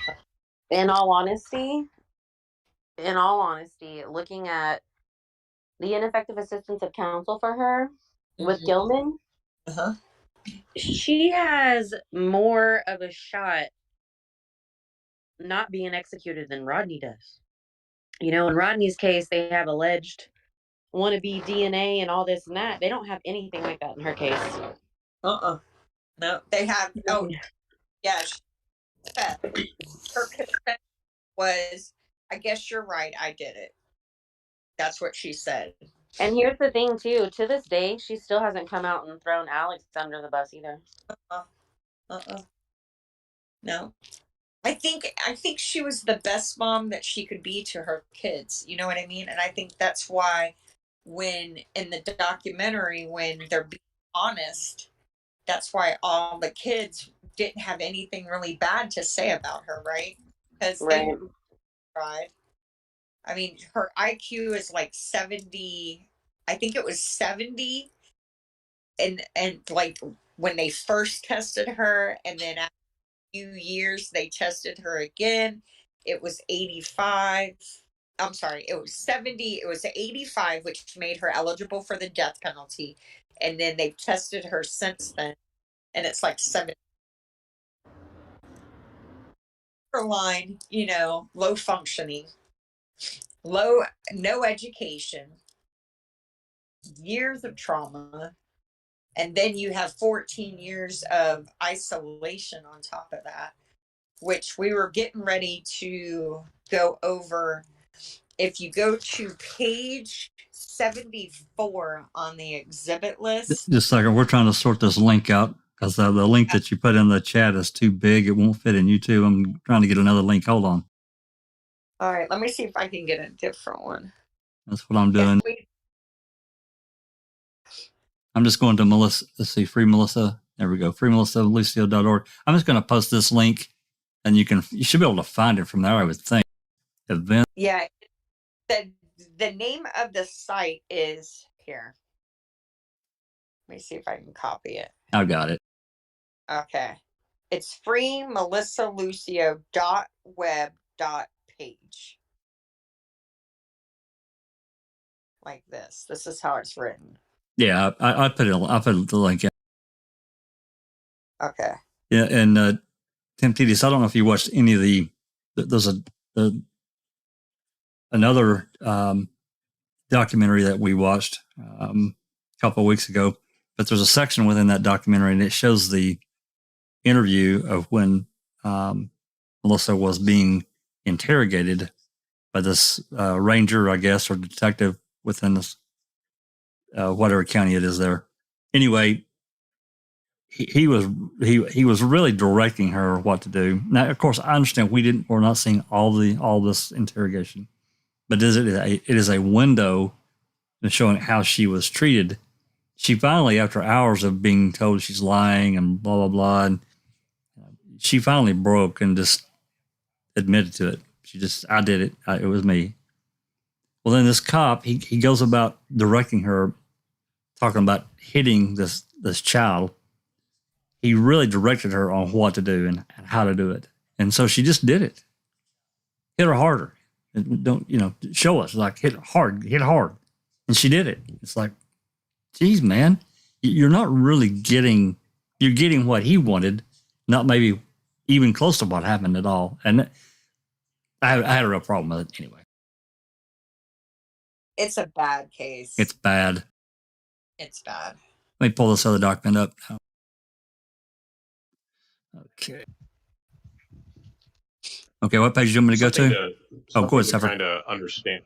Well, I was going to say, something to kind of understand is a law enforcement officer wouldn't necessarily have to be corrupt to be taking that kind of approach or sure, using those kind of tactics. I mean, it could just be something as simple as they are so convinced that is the person, that anything they can do to get that person to go ahead and make whatever that confession is going to be was the right thing to do. And I think so. Granted, that is. I think I'll let you talk, but just one comment. I think that based on what the ambulance personnel told the police, like right off the bat, that's what set shit in motion. Go ahead. Yeah. Yeah, and because there's been many situations that we know of where, for example, a cop's on patrol, he gets information coming over the radio, he responds to whatever it is, or they respond to whatever it is based on that information. Things happen quickly, and maybe some other information wasn't passed that may have been relevant that could have changed everything. That's right. But people automatically just want to say, "Oh, well, that cop was crooked and corrupt," and it's just little things like that. So that I don't know if that was the case here. I was going to say it clearly was not the case in the Avery case. They were definitely crooked. They knew what they were doing and why they were doing it. But You know, But I've go ahead. I was just going to say it's also read technique training. I mean, they're trained to do this. Yeah, I mean, Is that not yeah, I mean, correct? it is, and you know, if You they see get it in, over and over and over in so if many cases. They all use the same tactics. You know what I mean? It works if somebody's guilty. Mm-hmm. It Well, also is it's also coercive if they're not. and here's the thing. I don't know if I ever finished saying this. They lived in one ramshackle apartment the day Mariah fell down the stairs, a second-story apartment. But when Mariah died 2 days later, they were living in a ramshackle house. So when the kids and Melissa said she fell down the stairs, the first responders look at the 2 steps from the front door to the dirt of the and second house, not where they were, but where they were now. that's right, of the house they're in at that time, and they're like, there's no way this happened falling that short of a distance. So they automatically assumed they were lying, and that kind of set the tone for the Right, rest of it. right. I think Yeah. that's a lot to do with it. When in fact the staircase that she did fall down was very high and Yeah, decrepit. multiple stairs. It was in bad repair. This was just, like I said, It's a full story. Yeah, I think that that ranger, I think he just was basing everything that towards that on bad information, and it just went from there. But yeah, the interrogation, you need to watch it because it wasn't good, man. It wasn't good at all. Anyway, what page did you want me to go to? Go to 74. And here's a picture of the stairs again. Hold on. There should be a picture on 74. And CTE text. And if you can post, this is the stairs she fell down. Is it PDF page 74 or document page 74? Oh, yeah, good point. Let's see. Must be PDF page. I mean, the actual doc. Yeah, I wrote 74, but is that a later photo? Because I don't remember that whole step being missing. Yeah, this one I snapped out of the documentary. Because they condemned the building. Oh, okay. Yeah, I think it was. I don't think the step, because they call it the white stairs, and the kids in their interview said that she fell down the white stairs. So they were painted white when Melissa and them lived there, I think. It was, it was a tragic accident. Or it was a juvenile teenager who just lashed out. I found it. It's page 60 on the actual document, page 74 in the PDF. Jax. Page 60? It's page 60 of the document, page 74 on the PDF. I got the picture of that staircase up now. Okay, yeah, those are the stairs Mariah fell down. And she had bruises, but there was an expert hired by the defense that reviewed the autopsy who said that most of the discoloration on Mariah's body was not bruising so much as it was the body shutting down. So, your blood not doing what it's supposed to do anymore, and kind of tissue breaking down, blood breaking down. And a lot of that was just from an untreated brain injury. She did have the weeks-old fracture of her arm and some bruising and the closed head wound, but she did not have, like Nosy said, she was a chunky baby. She wasn't malnourished. And generally, when you see parents who abuse their children, especially 2-year-olds, one of the other things you see is that they also starve them, because that's a form of abuse, right? And it's an easy way to make them suffer. And she clearly was not starving her child. She was a chunky girl. And and thousands of pages of DCF documents, Department of Children Family documents, interviews with neighbors, with school teachers, with friends, with families, interviews with officers in cases they had prior to that, like misdemeanor cases that the husband and wife had. And there's not one allegation of physical abuse of Melissa abusing any of those children. So, and I think that says a lot. Did you find that picture, Jax? I'm on page 60 of the document. Okay. Is there a picture of the death row cell? Yeah, but it's not a very good one. Yeah, that's the only one I have. So basically, I just wanted to kind of show this is what a Texas death row cell looks like for women. And on the bottom of page 60, it says Miss Lucio's prolonged solitary confinement has irreparably harmed her psychological and emotional well-being. She is not allowed the voluntary touch of another human being. During the pandemic, the TDCJ reduced death row inmates' visits to a single no-contact visit once per week for 1 hour. Miss Lucio rarely received any visits at all. In Texas, death row inmates are not allowed contact visits for any purpose, so Miss Lucio has never touched or held any of her grandchildren. Several of her grandchildren were born while she was in prison. Typically, her visitors must remain behind a plexiglass wall. In 14 years, Lucio has not been allowed a single consensual touch with the people she loves.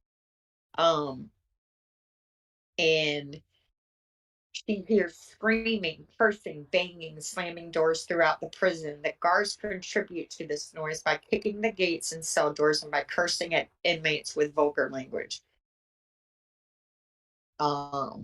She is woken up multiple times due to the excessive noise in the prison. She can never fall into a deep sleep. And it's just talking about that. When Nelson Mandela went through his imprisonment, there was this huge push to outlaw solitary confinement. America has not done so. A lot of countries have. They know that the damage it does on a guilty person is immense, right? I mean, they do it for a purpose. But when you're innocent and you're sitting in a death row cell, I think about her and Darlie Routier. I think most of us, I know there are some people who think Darlie is guilty, but for those of us who think that she's innocent, these two women have literally spent over a decade and knowing they didn't commit the crime that they're in prison for and having to listen and deal with that. It's unreal. And I also wanted to mention, so we have the Rodney Reed case. He's on death row. Darlie Routier, she's on death row. Melissa Lucio, she's on death row. That's 3 cases on death row in Texas that are highly questionable or innocent. And then you have Nicole Bacchus in Texas, who's innocent. That's a rough case too. Oh my. That is. So that's 4 cases out of the state of Texas. And to think that we all started this journey because of making a murderer, right? And for me, I'm slowly coming to recognize that wrongful convictions are rampant and they are everywhere. Like it's not one or two in a state. It's not, dozens. it's thousands, I think.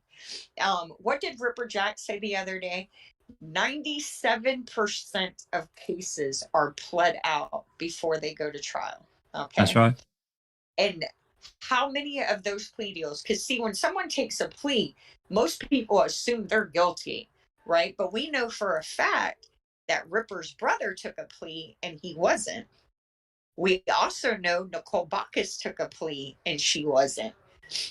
So how many of that 97% just took a plea because, like Ripper talked about, they couldn't afford to keep fighting it. It's easier just to say I did it, take the little bit of time, take the probation, take whatever, get done with it and get on with your life. Well, The West Memphis Three. The West Memphis Three is an example case of in a plea deal. Mm-hmm. But none of them wanted to take that plea deal, but the other two agreed to the plea deal because it was going to save a life. Yep. Do you know what I mean? Damien was on death row and he was going to get killed, basically. So the other two boys agreed to take the plea deal, and then they all agreed that while they took the plea deal, they were going to fight to clear their name. So that is a prime example of the plea deal. And then you've got what was the guy's name again? Is it Jason? Oh, Jason Miskelly? No. Are you talking about the kid that's Kathleen Zellner represented, his co-defendant? He's innocent too, and he took a plea. Are you talking about Adam? Jason Strong. Jason Strong. Oh. He's another one that took a plea deal, and I think recently he's been able to clear his name. Mm-hmm. So there's quite a few out there that'll take a plea deal so that they can get out of prison to help clear their names. You know what I mean? It doesn't mean to say that they're guilty, but I also don't agree with it. You know, that you've got to agree to be guilty so that you can come out and prove your innocence. You know what I mean? It's supposed to be innocent until proven guilty, and it is the complete opposite in America. And we are an outsider. And looking into the UK, your justice system is utter shit. It needs a whole overhaul from top to bottom, and it is a racist system as well. It's not just racist against ethnic minorities, but it's racist and vilifies the poor and the ones that can't afford it. You know what I mean? And for me, the prime example is a Kyle Rittenhouse situation. You know what I mean? If that was a coloured boy that walked down that street with that gun like that, he would be dead on that street. Not able to go and stand with the police or the Proud Boys or whatever and then go to court and be let off with it. He would be doing life in jail. You know what I mean? And that is my opinion, and that's because I'm on the outside looking in, and your justice system is atrocious. Now, I mean, I'm not saying that mine's is any better, but it certainly isn't as rife with the misconduct and the amount of wrongful convictions, because we have had wrongful convictions here. We do have wrongful convictions here, but not as many as what I'm seeing coming out of America right now, and I think it's shocking. But it's only the people that can change that by standing up and fighting and voting in the people that should be voted in for these situations. You know what I mean? I think plea deals should be the exception and not the rule, and it's completely opposite of that. You don't even get me started on plea deals, because to me they're just legal extortion. That's all it is. I got a hell of a stat for y'all. I'm gonna bring it back to Stephen and Brendan, and I think this is where the justice system started to go wrong. I haven't done any kind of research past Manitowoc County, but Tom Pasturik became sheriff in 1979. And in 1979, Manitowoc County Jail averaged 13 prisoners a day. In 1980, 1 year later, they were averaging 41. Whoa. Jesus. He found money. How much? What kind of percentage increase is that? Like 200% increase or something? I don't know. 3 times, right? Yeah. Yep. I read that last night. I'm trying to finish this damn article. It's already changed the subject. Everything's changed. But I came across that last night and I was like, he found a way to bring in money, right? Because the more people he locks up, the more he can say, we're tough on crime. We need more officers. We need more money out of the budget. We need more. The more money they get in, the more money he makes. Yep. Unfortunately. Because here's the deal. It's not like, and in that same period, drunkenness went from an arrestable offense to a civil offense. And that's an 80% of your calls is drunk people. But so what were they out there doing? They were looking for crimes, right? And they arresting people they used to let go with just a ticket because it makes more money. And then he's on there wanting a $1.5 million budget increase to build a expansion to the jail because there was bullet holes in the side of the building, and he was worried about people are getting mad and shooting at the sheriff's office because they're locking up everybody, right?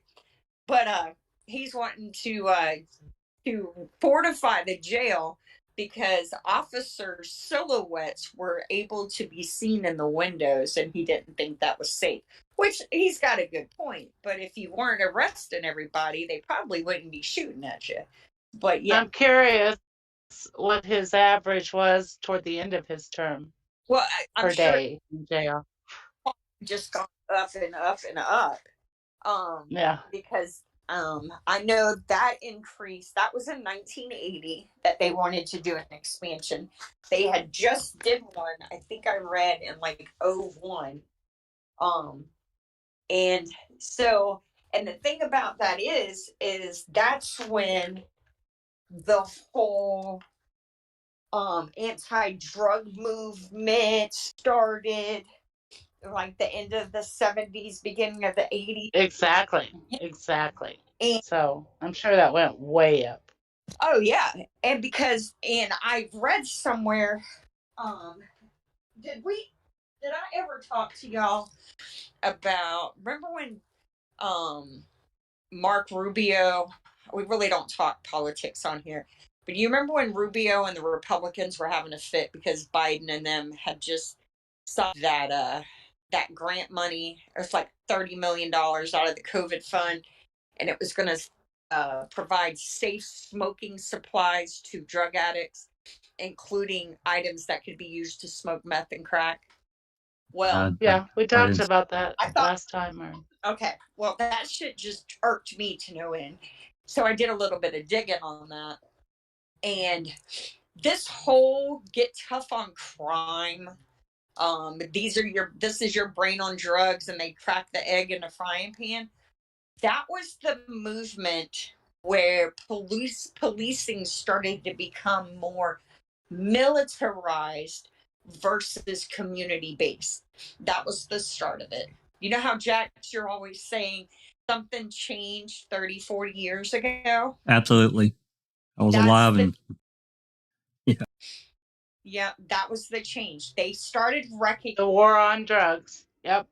But if you do any kind of research into the drug epidemic, the US government and the pharmaceutical companies are at the heart of it. That's the scary thing. So they created the drug market, and then they created the war on the drug market. Because when you're broke, what do? You go to war. So watch the show called Dope Sick on Hulu. Absolutely. Oh my God. Is it good? It's great. Yeah. It's I tell you, I had no. I mean, and you know, I don't know if Sephiroth will agree with me, but based just on what we can see in that documentary, and it's based on true elements of the Secular family and Purdue Pharma, and their outright greed about OxyContin, and but I think that probably what actually happened is about 1,000 times worse than what you can see in that documentary. It's really good, though. I'd highly recommend it. I'll have to watch that because I have a big problem with big pharma over the opiate pandemic. So they're in talks right now to try and settle this class action lawsuit brought by governments, local governments and local states against them for creating all these drug addicts. They want money to help rebuild the cities that have been devastated from this, opioid crisis, right? My problem is this money is to go to victims of crimes. It's to go to the governments for having to house the opiate addict. It's to go, to whatever. Not any of that money is going to go to the addict who, because he listened to their doctor and was given pain pills and said, this is not going to hurt you. You're in pain. You need to take that. And got addicted, even though that doctor knew damn good and well they didn't need it. But Big Pharma's pushing it, right? You sell more, we give you better bonus trips, we give you trips here, we give you this here. And they, they created the addict. Big Pharma's paying, I think it's the lawsuit is the settlement offers like $30 billion. And I'm telling you, they made $1 trillion off of them. Well, it's what Purdue Pharma did and the Secular family, they had an in at the FDA. They had somebody that was basically got the rule and got these rules changed and the labeling, and then they went to work for Purdue Pharma. It's crazy. It's absolutely crazy. It's a revolving door. There's a revolving door between them. Yeah. Yeah, I agree. It is. Yeah. Did you watch it? You watched it, didn't you, Susan? I don't think I've seen that one. Oh my God. I probably should stream that one if we ever get time. I will. Yeah, Michael Keaton is fantastic in that show. Is he? Oh. He is fantastic. So it's a drama. It's not a documentary. It's based. No, it's a limited series, but it's all based on. It's basically the story of OxyContin, how OxyContin came to be, and all of that. It'll piss you off big time. I've watched documentaries about it. I've seen documentaries, but I haven't seen that. What I think was a good thing about it was that the character that Michael Keaton played, he actually played a doctor. Yes. And, and the fact that he was handing them out just as much, I'm not want to give too much away, but yeah, Michael Keaton's character was good because I'd heard people going on about it, you know what I mean? Oh, Dope Sick's really good. So I actually watched it, and yeah, it was good, and I would recommend it as well, definitely. If for anybody in the UK who want to watch it, you'll get it on Disney Plus. If you've got Disney Plus, you should get it on that, no problem. Let me tell you how greedy pharmaceutical companies are. They weren't making enough money by making the pill the correct way.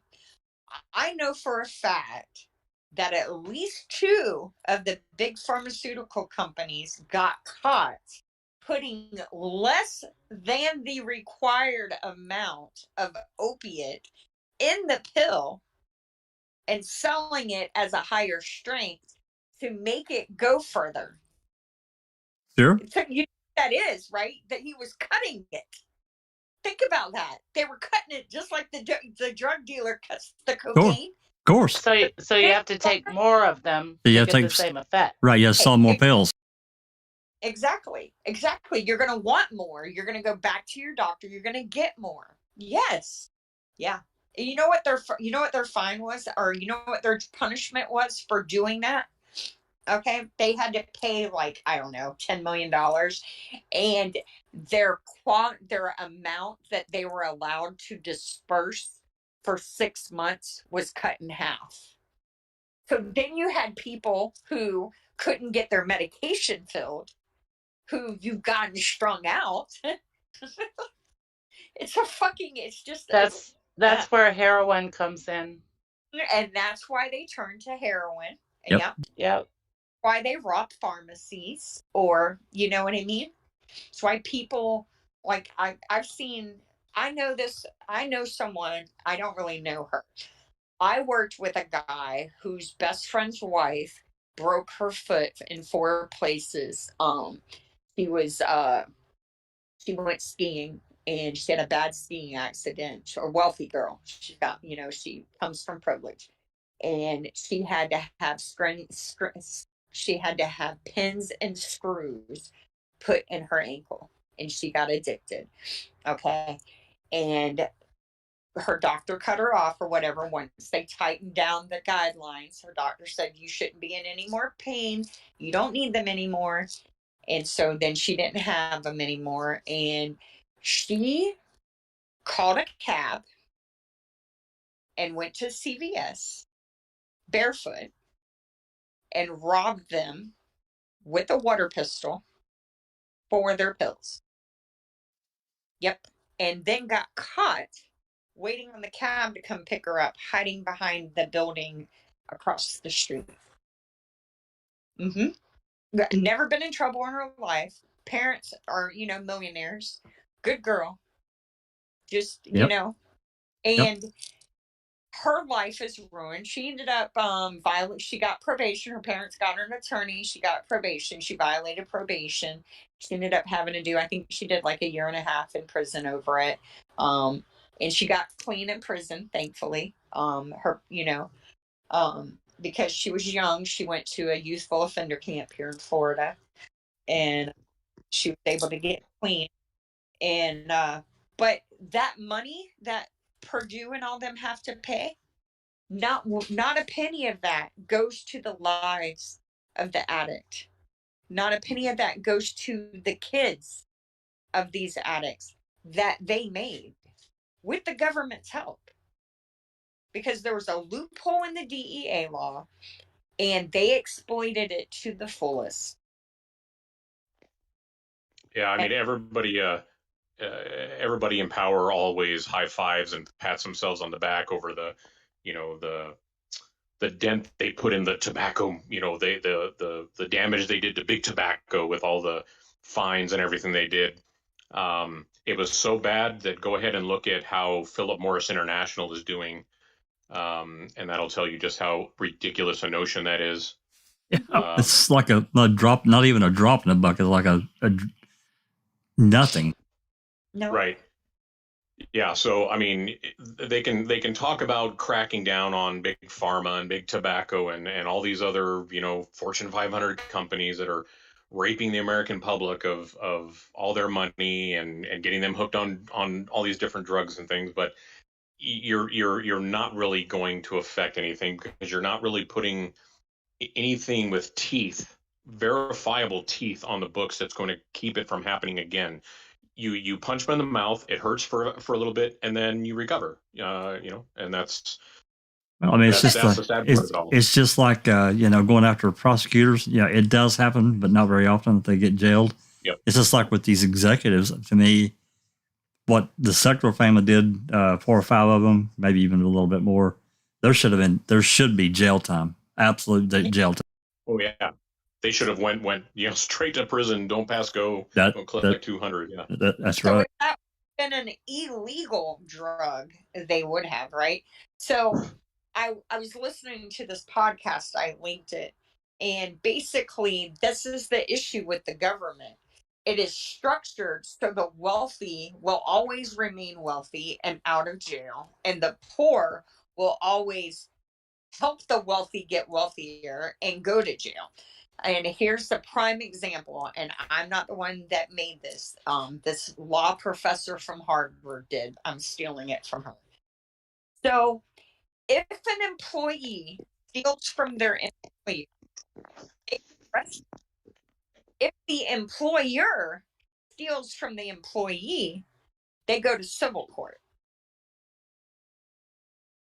Now, how is that fair? It's not. It's not. No. And as long as that's how our system is designed, it's never going to be equal. It's always going to be a just us, US, us system, right? It's always going to protect the wealthy and the elite and the powerful. And the only time you see them get in any serious trouble is when they fall out of favor with the other wealthy, elite, and powerful. Just imagine the number of people that have died because of what the Sackler family did, and the number of people whose lives they have ruined. Just shattered. I mean, just shattered. Yeah, and we're considered, we are throwaways. All of us. Yeah. All of us are nothing to those who think they run. Just a small ATM, just another small ATM machine for them to get their money out of. That's right. We are how do they profit off of us? That's how they look at us. And and I don't know, maybe because I was raising kids and I never really had time to like deeply ponder these things. But in my 40s, this shit is pissing me off. It really is. And so, I really want to try and I would love for us to try and figure out a way so that our children's and our offspring and our family members in the future do not have to ever feel like we do about the society we live in, right? I understand completely why people go seek the little 5 acres on a mountain and build a homestead where they're as far away from the American government as possible. Because it's not just the American government. There's more to it than that. I mean, that's definitely. I mean, there's definite issues there. But we kind of left behind. We were talking about plea deals, and that's one thing. I think that's probably one of the biggest issues with our justice system is plea deals. It's a massive problem for me. I agree, Jack. It's like you said, it's legal extortion. Absolutely, it is. Yep. It is. It really is. So like Alice said, all 3 of the West Memphis 3 kids. That guy you wanted to mention in Tennessee that just signed with Kathleen. What's his name? Adam Brazel. I can't remember his last name exactly, but it's Adam. Brazil. There you go. Yeah. So he had to take an Alford plea to get out. Yep, just to get out. And I think that has become an avenue for the wrongfully convicted, is to try and open a dialogue with prosecutors to agree to an Alford plea to get your client free, right? Because you're able to do so much more out from behind prison walls. Absolutely. I was reading a DCI report a little while before we came on, and it's an interview that Fassbender and Uyghur had with Stephen and Barb on November 8th, the day before he's arrested. And he's trying to get them, like, let me see if I can pull it up real quick. But basically he's saying to them, hey, look, A cop put the car there. Do y'all investigate cops? Is there, what can, I didn't do this. And the way the report is written just makes me sick to my stomach, because they spell Penny Bernson's name wrong. Like they don't know who she is.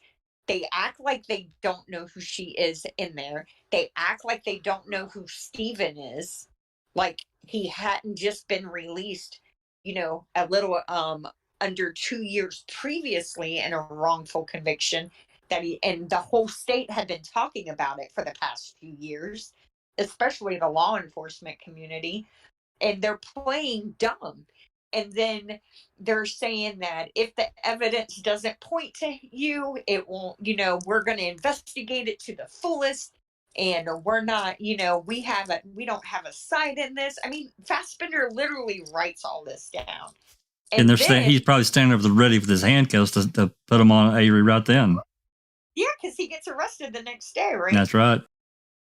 And then what I found very interesting about this report, though, was Barb and Stephen had come there because they wanted to get their mail.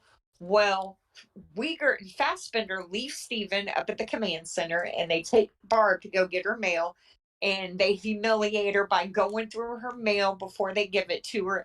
And then they won't get Stephen's mail because he's not with them.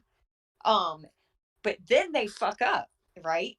Because they say that they accompany Barb into her garage to get the food for the dogs.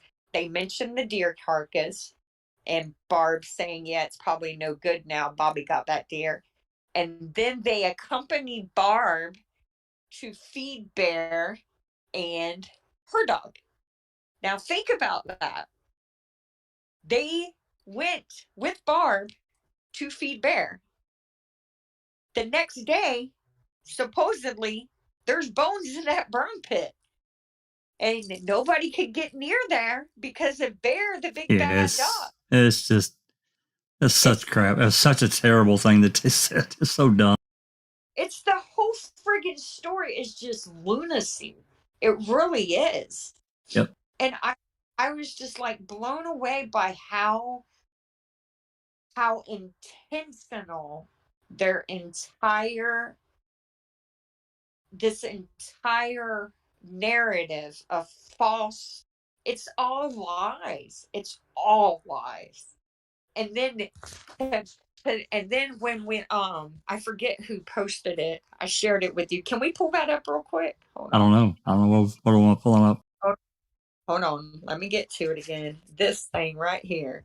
Let's put this up there. Let's talk about this. We'll talk is Tim Tedious still here? He is. Hey Tim, hold on. Have you seen this yet? I've actually just read the report that you're talking about. Yeah. It was okay. Weird. Now, what about? Have you seen somebody posted this on Reddit? It wasn't me. Jax will put it on in a minute. Have you seen the form filled out by the assistant coroner? Where Shutter requested a coroner at 7:15 on November 9th? Yeah, I saw that, and it says right on the form that these ones belong to the missing girl. Yep. And did you see where it says? I find this very interesting. It says, bones found, Avery Auto Yard, believed to be missing girl, Crime Lab DCI, coming in the morning. Now, their narrative is they sifted that burn pit until dark encroached, right? Yep. But this piece of paper, it's already dark at 7 p.m. And Shutter and the coroner are saying the crime lab's not coming to look at it until the morning.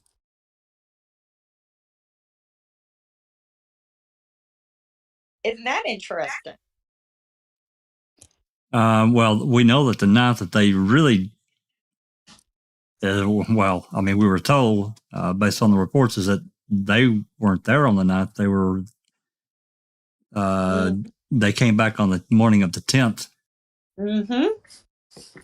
Yep. So, see, the bones were supposed to already have been found on the 8th, right?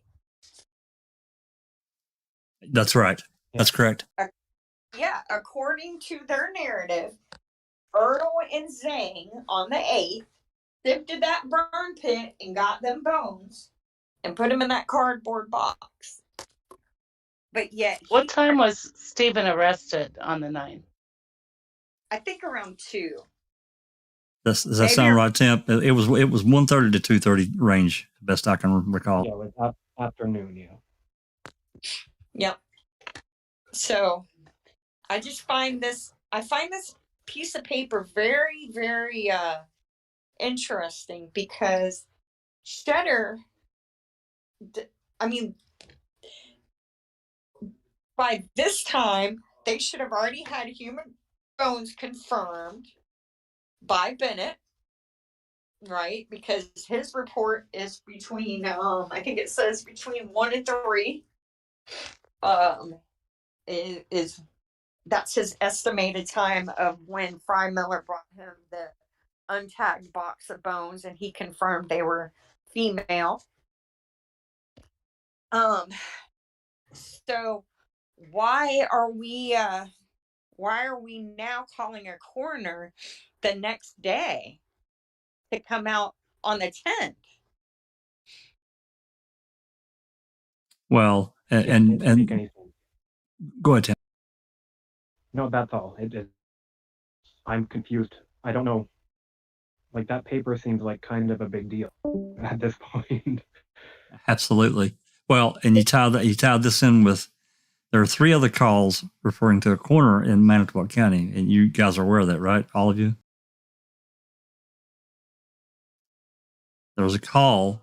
There's one of them that starts on the 6th, and I believe it was Cheddar. I don't want to say this wrong. I think it was Cheddar that was on the phone with dispatch talking about something else, and she says, I can't remember the guy's name, coroner, on the other line, and I'll connect you, blah, blah, blah, blah, blah, blah. So he connects him to the guy, and the guy says, well, I'm going to be the one on call in the morning if you need me by chance, and goes from there. Does that sound right, Tim? Am I remembering that correctly? Yeah, that's right. Cheddar seemed not to understand or not to know what to say, really. I wonder if that was his Koenig that signed this. I think it was. I can't remember that. The guy was like he was one I've never heard of. I've never heard his name. It wasn't Deb Kakach, And it wasn't Kurt Green. Yeah, I heard that call too. I thought he said listen. Bill. Does that sound right? Not sure. Where did this paper come from? I found it on Reddit. I don't know who posted it. I've never seen it. Yeah, me either. It's brand new. It makes me mad because I was in a months-long fight with Kurt Green about all the files for the Teresa Halbach case, and I specifically asked for any papers regarding the contact by Cheddar. I was told no file existed. So, it's very interesting. It is. But there were 2 other calls talking about a coroner there in Manitowoc, not Deb Kakach. And I'm going to string all 3 of these calls together because the first one was the one I just talked about on the 6th. And there are 2 more, and I don't want to say the dates wrong, so I'm not going to say it all. So I'm going to get those strung together, and I'll get a video made and get it up on YouTube in the playlist. And then there's something else weird. I'm hoping to have this finished and posted tonight. So there is a dispatch log there is a dispatch log on our website, and it's got like what officers are where during this investigation.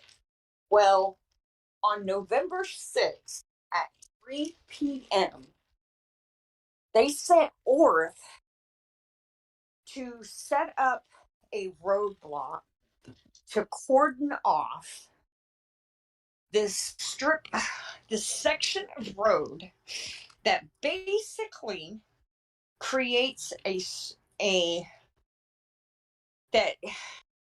what's the word I'm looking for? It isolates a strip of road, and guess what that road is? Xander Road.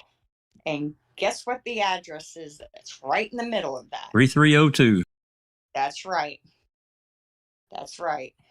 And we have no reports. That's how I found that DCI report. I wanted to make sure we didn't have a DCI report trying to justify that. Now, on the 6th, we're hard and heavy at Avery Road, right? We found the car.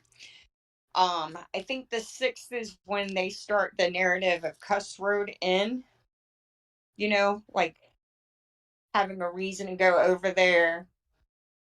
The dogs. But yeah, the dogs are over there. And if you look, let me read it off exactly. They isolate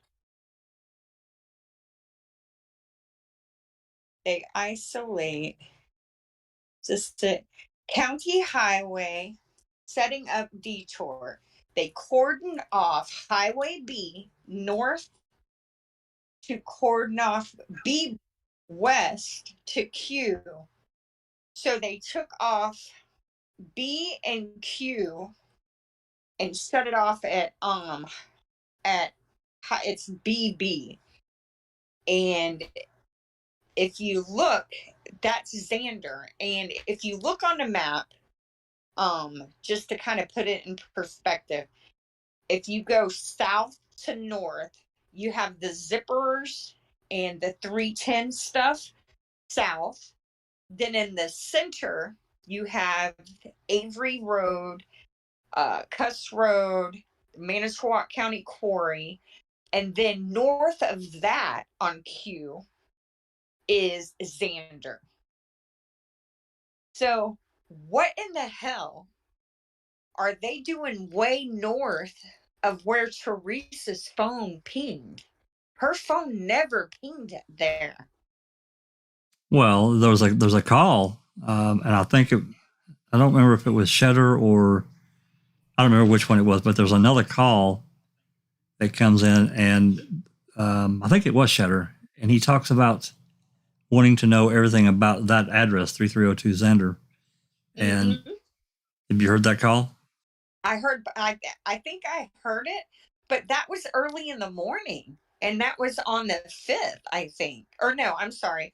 That was early in the morning. Yeah, I think that was I don't remember what day it was, the 5th or the 6th. It was on the 6th. It wasn't on the 5th. It was on the 6th. And it's early in the morning, and you can tell that and that's just him trying to figure out who owns it. And I'll give you the other little tidbit.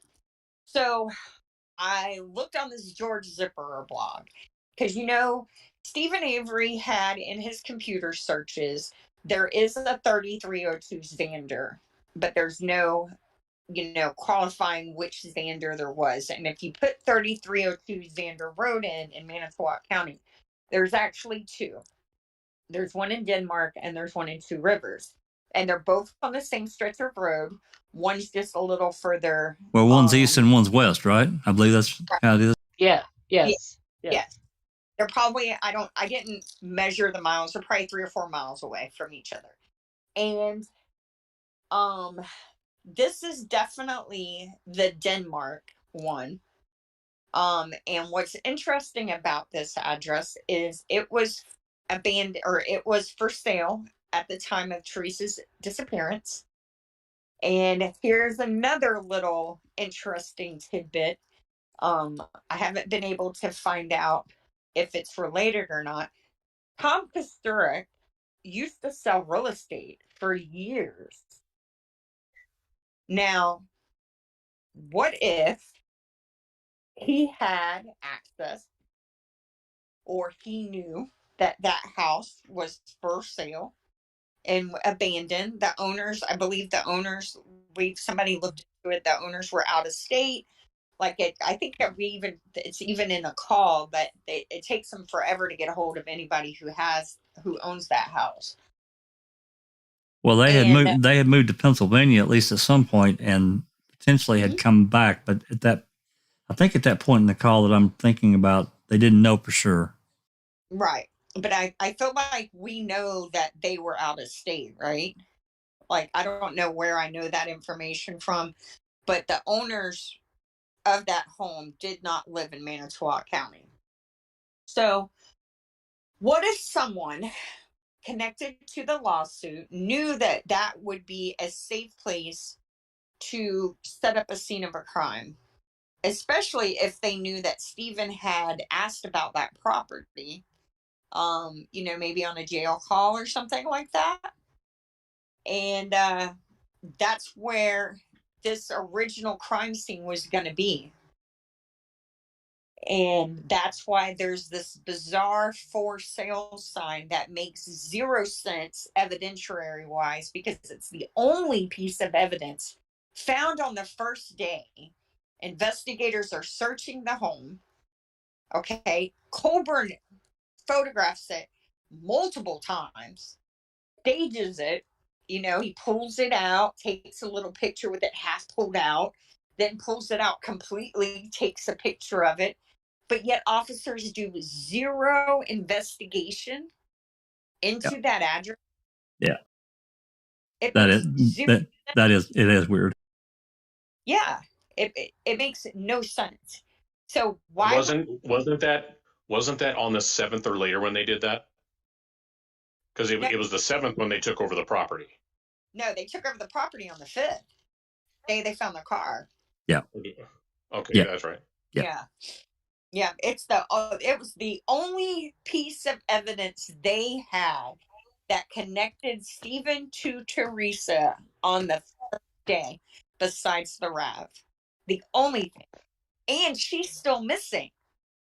Why would you not send someone out there to make sure she's not there? You would think you would think somebody would, at least driven by like immediately if there was a suspicion. If they were actually looking for an alive victim, yeah. And then there's another call on that 6448 channel. I think it's Shedder's phone, actually. First thing in the morning, he's calling Great Lakes Rescue. And he's specifically, it's on the 6th, he's specifically requesting cadaver dogs. On the 6th. Yeah, that's all they wanted. They didn't want the scent dogs in. It's what the hell? I mean, if that doesn't tell you that they knew she was dead before they should have known she was dead, I don't know what does or what will. I mean, they're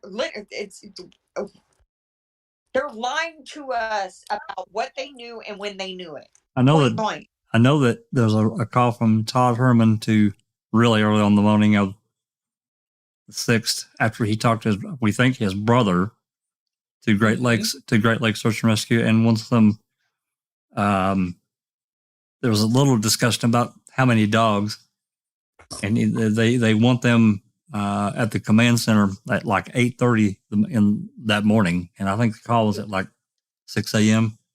Yep, that's the call I'm talking about. That's it. That's Herman. Only cadaver dogs. That's Herman. Yeah. Yep. And then there's just, and then okay, I don't even know why. So this is basically my post that I've been working on for 2 weeks that I'm telling y'all all the little key points of. But another thing that bugs me is that on the 3rd, Andrew Colburn at 10:07 p.m.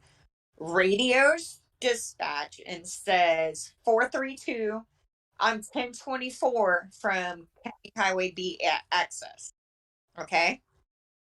24 minutes later, or 25 minutes later, at 10:32, he radios dispatch and says, dispatch 432, I'm 1024 from County Highway B access. What's 1024? What's that code? Because I don't remember.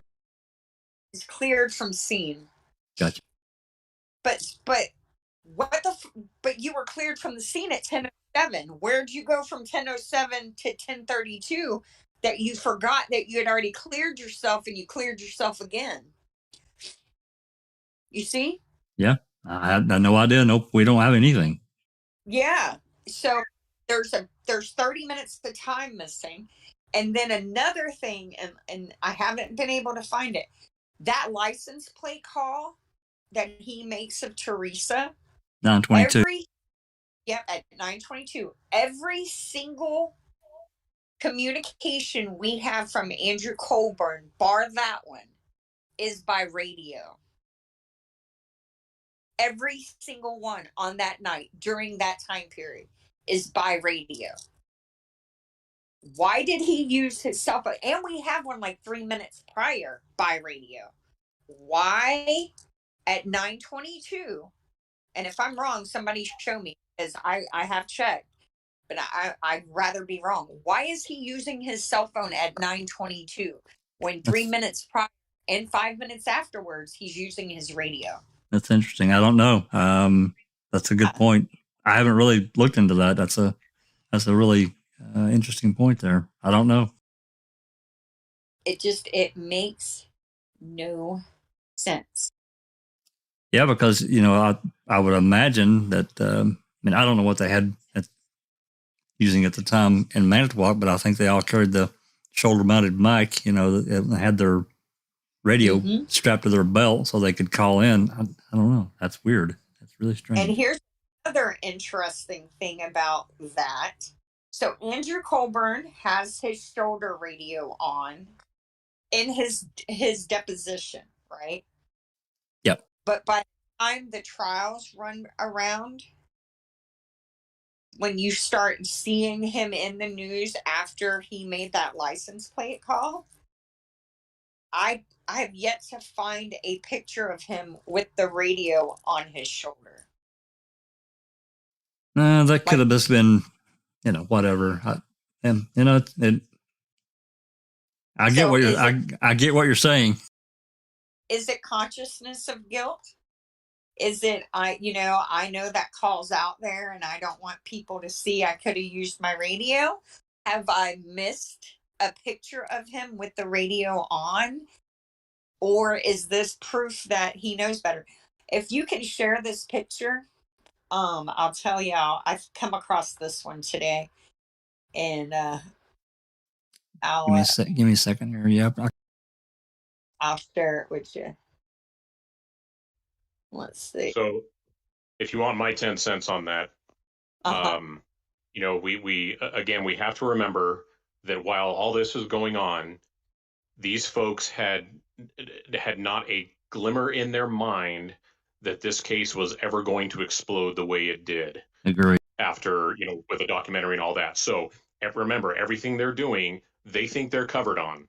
They can do whatever they want because nobody's ever going to find out. So my take is Colburn is out of his car. He's at the vehicle, but he knows he doesn't want to put it over the radio because lots of people have scanners. They listen in all that stuff. So he doesn't want this going over the scanner, but he's not too worried about calling dispatch on the phone because who's going to get those records, right? Or who's going to think to ask for it? So it's okay to talk to dispatch on the telephone about whatever this is he's doing right now. That's what's going on there. Yep. That's the only thing I can think of. And also, I was thinking maybe he was trying to keep it from Remaker, but I don't think so. I think, because I was trying to think, well, maybe Remaker was brought in late, right? Because we have that change of plans call we have that little stunt where him and Wiegert are on the phone, pretending like, you know, they got the zippers as her last stop, blah, blah, blah.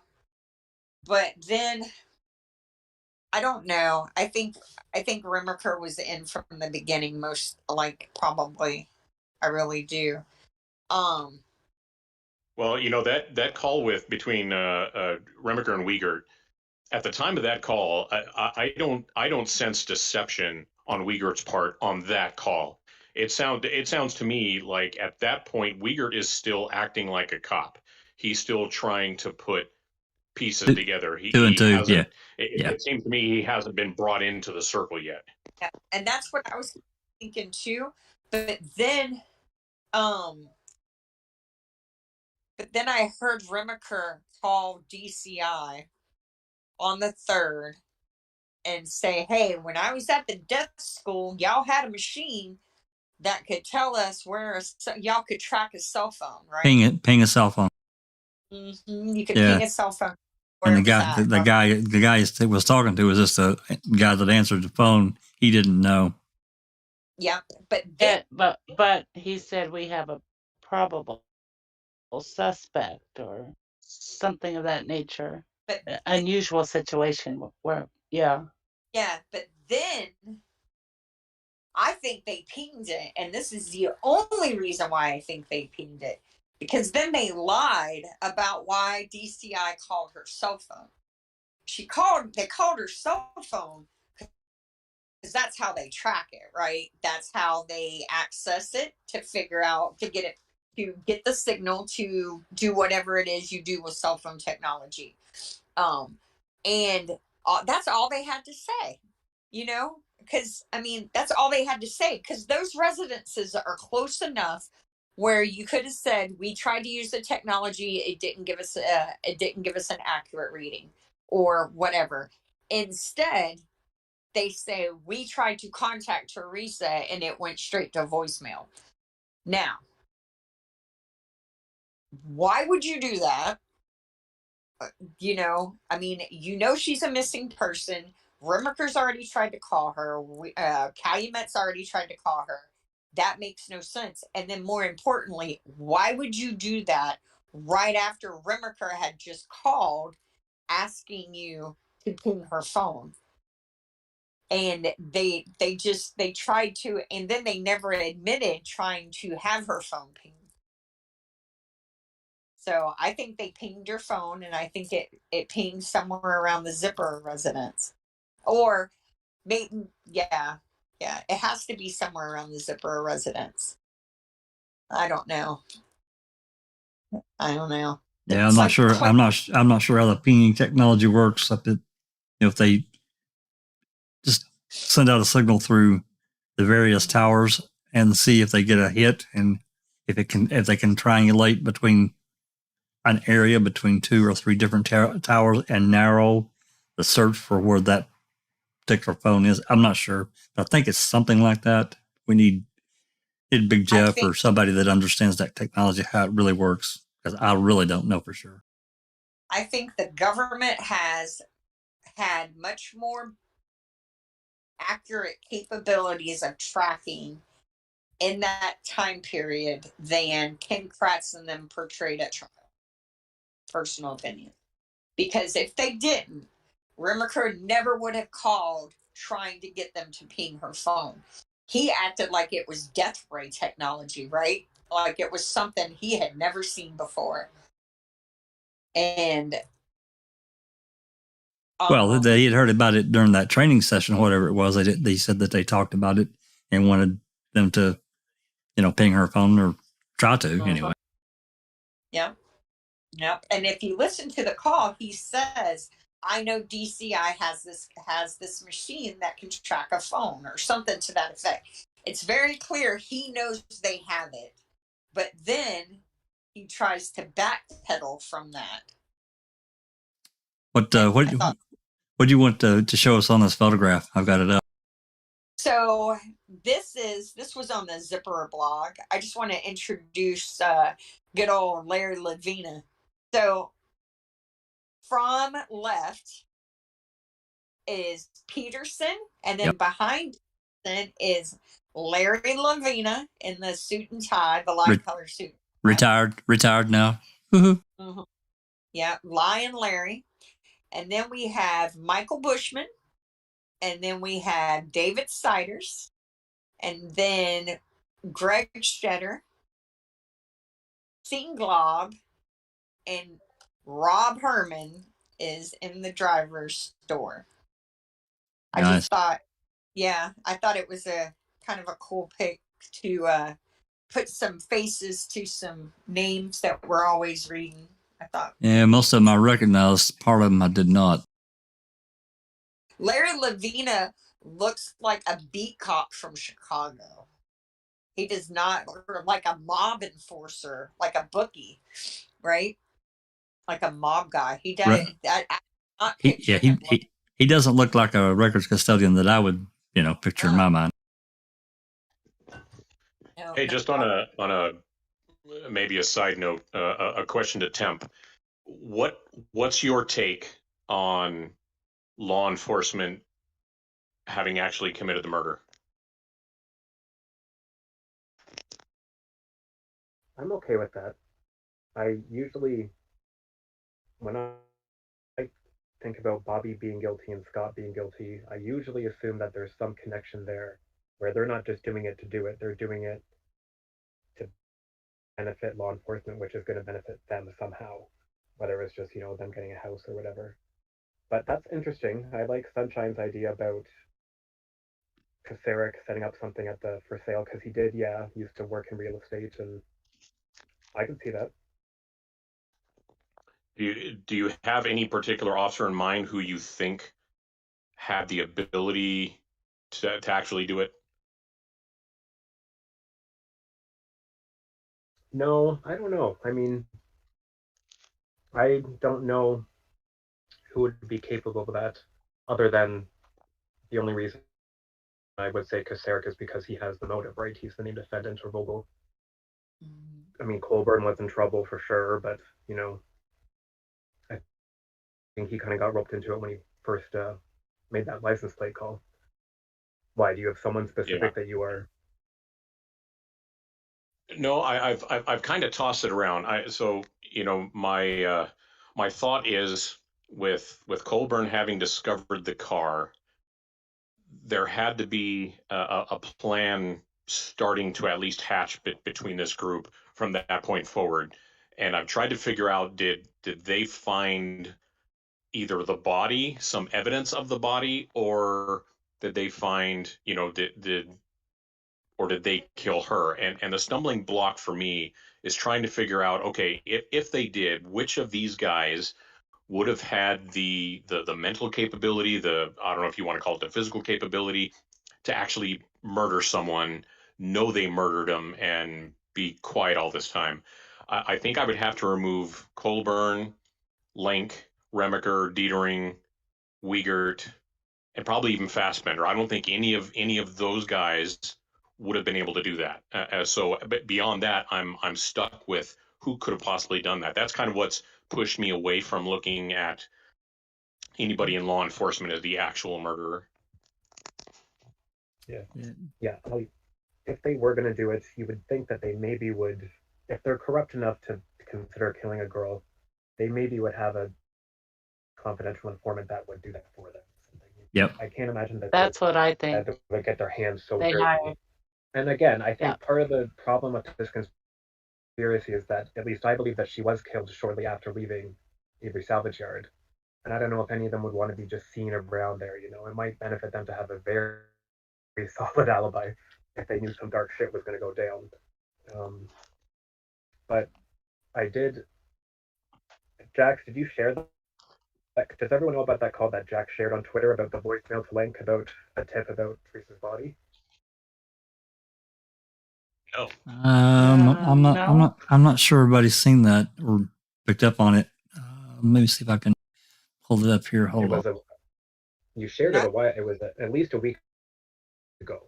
But so an attorney calls Link and says, I spoke to my client last night late at night, and he told me, you need to look for Teresa's body farther north. And he said, my impression was, although I wasn't told this, but his impression was they meant Crivets. And oh yeah. so I was writing up a post just like dealing with a few calls, but then I was looking over this one again, and the attorney who calls Link and leaves the message initially said that he's leaving the message at 8:50 something on Thursday morning, which I have to assume is the 3rd. The 3rd was a Thursday, right? Because Friday was the 4th. But he says that he spoke to this guy the night before that, who told him, I know that they're looking for Teresa's body, and that would be November 2nd.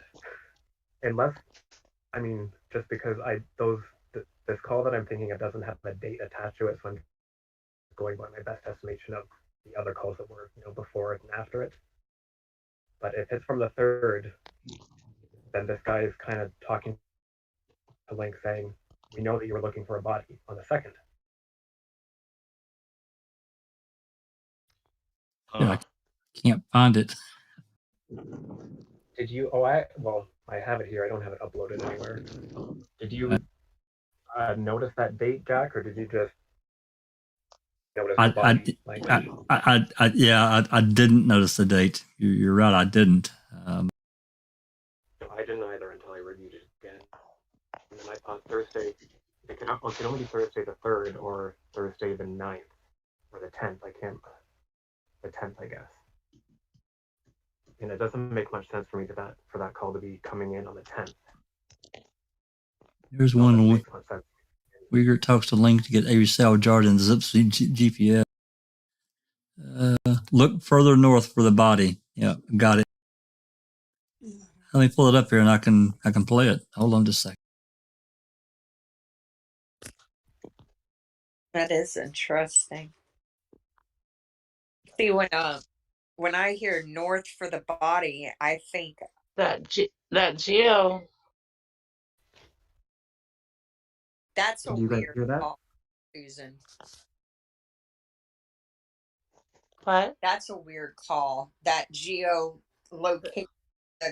Geocaching, yeah. With the blood. That's north of Avery. Yeah. Where was that at exactly? I haven't plotted that one yet. It's in the Manitowoc High School forest. Okay. The coordinates you gave were not coming up when I entered them into Google Earth, but it seems to be east of Avery Salvage Yard. Okay. Yeah. This is the track here. Kef came up with them. Oh, did she? Oh, she. Yeah, Cap has. Yeah, she's an Australian woman. Okay, this is the call that you're talking about. I'm going to play it if everybody wants to listen. If you're in Discord, you'll probably got to unmute YouTube to hear it. Okay. All right, here we go.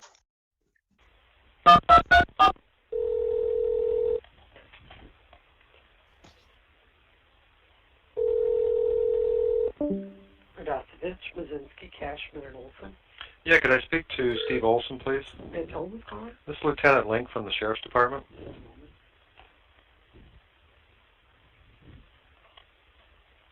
Hey, Jim. Hi, Steve. How you doing? Good. Sounds like you guys are quite a mess going there Yeah, now. that's pretty understatement, I guess. Yeah. Dick Andrews is a client of mine, and I think the reason that he's a client is probably what me about 9:30 last night, and said he and his wife were out to eat. But Bast came up to him. How do you spell last name? B-A-S-T? I believe so. Okay. He didn't spell it to me, but Bast came up to him and said, them guys looking for Halbach's body, they got to be looking further north. Tells me that Bast knew him, knew he used to be a cop, so it's not like it's, it's a secret or anything like that. But apparently Bast had been in prison with Avery at some point. I have no idea. The only Bast I know is Michael. I remember him from when I was back at the PD yet. So they got the sense that with the third offense OWI pending, that he was just a little unconfident or something like that. Yeah, that's what you mean. I told him, the first thing that's going to happen, I pass it along, which I'll do, is they need to talk to you. He said, that's fine, I don't mind. I'll tell them. I can give you some numbers and stuff, too. Why don't you give me his number? So David Bass spoke to Dick and told him that we should look for the body north farther. Look further north, yeah. Okay. Dick went on to say that And again, you'd have to talk to Dick about this, but the impression I got from Dick was he was referring to Crivets. But then shortly after, I was watching the 10 o'clock news, and I see you guys are north of 147, so I don't know. You know, I mean, that's for you guys to work on. Sure. Sure. Yep. 682-2151. 682-2151. Right. Okay, and the guy's name was David Bast? David Bast, B-A-S-T. Presumably you should turn out if he's got prison time for him. That's it. Okay. Dick seems to know him, or know who he was or something. Okay. I don't know. Yeah, all right. That's for you guys to... We'll pass it on. Very good. All right, thanks. Bye-bye. Bye.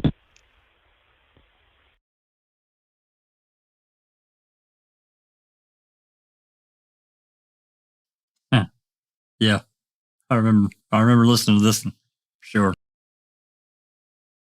No reports on David Bass, though. Nothing. Yeah. No. And that's been a nice one to just put in to, like, show that you're working the area. Oh, hold on. Let's put this back in perspective here. Here's the zippers. Yes. You can't even, I was looking at north of 147. That's funny because look at this. Don't laugh at my map. I laugh at my map now. Every time I use it, since yours did his beautiful one. But is Xander north of Stevens? Yeah, fixing to show you right now. CTE. If you can post this ugly thing and not laugh while you're doing I can post it. I'm not guarantee you I won't laugh. No, I'm kidding. So 147. I don't want to say that. 147 is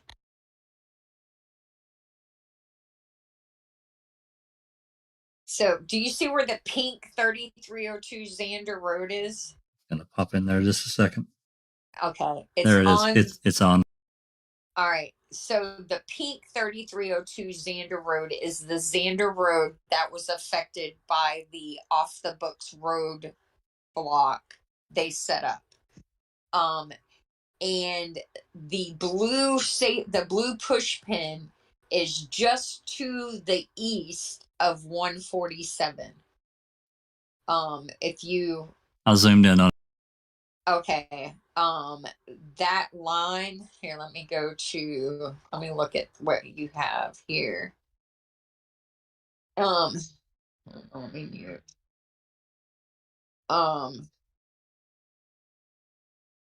And that map's hideous, but I wonder if that's not so where Highway Q and a Highway BB, that brown looking pin, that's kind of like where 147 is, I think, as well. Is the salvage yard on here? It is, but you're not going to be able to see it. It's where, see where it says cut burned human bones in purple? Yeah. All right, so the salvage yard is, and then to the bottom, if you go below County Road Q, if you go below that, that's the zippers. Oh, yeah. So it's zippers, then Avery's, then Xander Road. So it's almost like they snatched her around zips, okay, because that's where her phone pings, right? It pings. Is where those of you who are proficient at reading the cell phone technology we have, where do y'all feel like Teresa's cell phone last pinged? The Whitehall Tower was like 12 or 13 miles away as the crow flies. 12 or 13 miles to the east, to the west. I'm not sure what Whitelaw is. Let me see if I can find it on my map. Oh, okay, I see. So yeah, so it's by the zips, right? Because Whitelaw is white law is due west of 310. 310 is the road, and see, and that's another thing that I mentioned in my post. So where the Zippers and the Hope Community Church is on the corner of Highway B and 310. Okay. And right down the road from there is Jim Thyrell's workplace. He had a big piece of work property, and right next to his work property is the Manitowoc County Highway Department building. That building is massive. It also has a rock quarry attached to it. So you're talking 40 or 50 acres. Now, I kind of touched on this in the post, but I'll go ahead and mention it now. And Sapper Cop can, if you've ever policed rural areas, you can attest to this. If you're a sheriff in a rural county, you don't go back to headquarters every time you're done with the call. You have somewhere you hang out. They call them like annexes or substations or whatever. And so yeah, we had I was with the sheriff's department. We had a couple of them, but you know, when you're done with a call, if you have nothing else pending or something else, nothing else that you're actually working on, you just go into like a patrol mode. So you essentially just drive around and keep your eyes open. Watch for speeders, watch for, POS vehicles that probably have, druggies in them, things like that. So right. you're not necessarily going to go back somewhere. You may just patrol around. Or you're going to go hang out at like some little hangout spot that you and the other people patrolling your sector have, even though you're not supposed to. And you're going to shoot the shit, eat your lunch, do whatever, paperwork, whatnot. And I think that the highway department on 310, being as the highway department is actually part of the sheriff's department, and I found that documentation the other day. Those two, the highway department is part of the sheriff's department. And actually, the highway department was the sheriff's department until like 79 or 80. And Tom Kasurik ran all of them, right? And then they made the highway department under the sheriff's department instead of working together. So these guys have been cleaning up messes in Manitowoc County. So if Kasurik needed their building, or if sheriff's officers wanted to hang out there while they drank a cup of coffee and took a 15-minute break, they wouldn't think twice about it. It wouldn't surprise me if they had the keys to it. So when Colburn is saying that he's at the Highway B access, I think he's likely at the highway department. And I think her car was found right here. And I think that they may have staged the crime scene on Xander Road. And for some reason, probably Jody's jail calls on the 31st, tying Stephen to the property, cooler heads, smarter people said this conviction will never stick if it's a crime that occurs off the Avery property, because he is inexplicably tied to the Avery property. Yeah, they can't put him off. They can't put him off the property on that day. Mm-mm. So that's why we have this grace period where you have these guys who we're supposed to believe are walking around with blindfolds on, not finding any evidence. That's literally right out in the open, because they have to move it. And that's why they cordoned off access the 3302 Xander Road. They controlled traffic. They ran everything down Q, because they also had roadblocks at 147 on Old County Road Y and at Fisherville. So they had that whole area cordoned off, and they just ran the shit down Q. staged it at Cuss Road, and then brought what was needed onto Avery property. I'm thinking that's how it worked. But that kind of brings into question the other problem that I have always had with law enforcement either being the murderer or having access to her full body. Why did they not use much more evidence than they did? If they had her body, they could have used, I mean, all kinds of stuff to absolutely cement the Conviction. the charge and the conviction and everything, but they didn't. They acted like they had nothing. I understand that, but I think it was do the bare minimum to get them convicted, and you run less risk of contaminating it with your own DNA. And if we look, we have Cole Haynes' DNA introduced into the bullet, right? Because they can't use the bullet that actually killed her because that doesn't match Stephen's gun.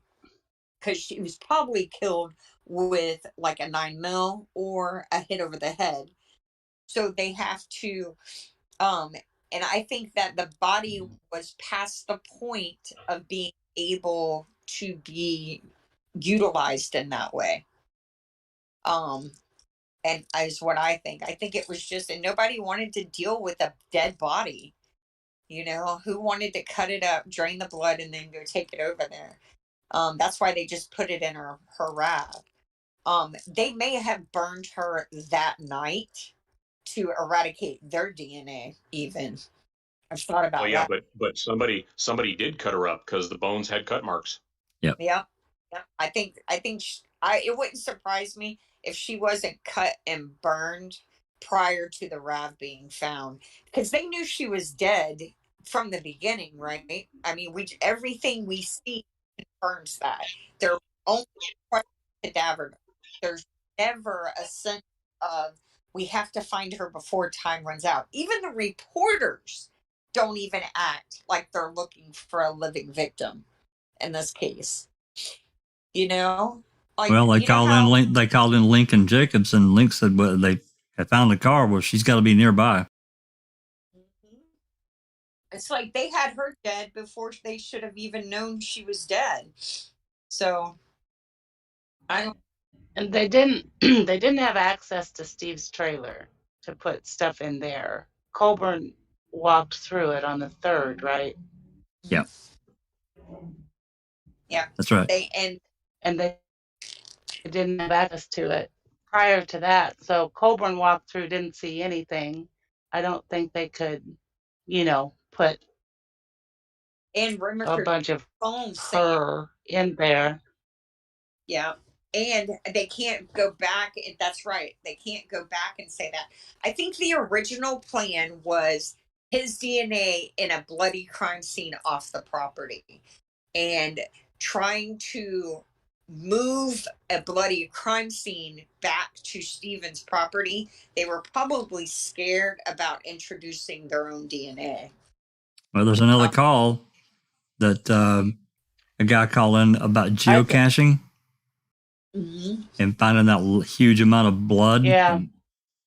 And we don't know if that was investigated because there was no report. But he said it was a massive amount of blood that he first thought that was somebody had gutted a deer, but there were no entrails. Yeah, that's just weird. And I think they thought that Steve's blood in her vehicle was enough. Mm-hmm. Yeah. And it was. In the beginning. Yeah. And it was. Yeah. It was. Right. And these are lazy. They faked the whole bones in the burn pit in there. They couldn't even. They didn't want to choke. That's.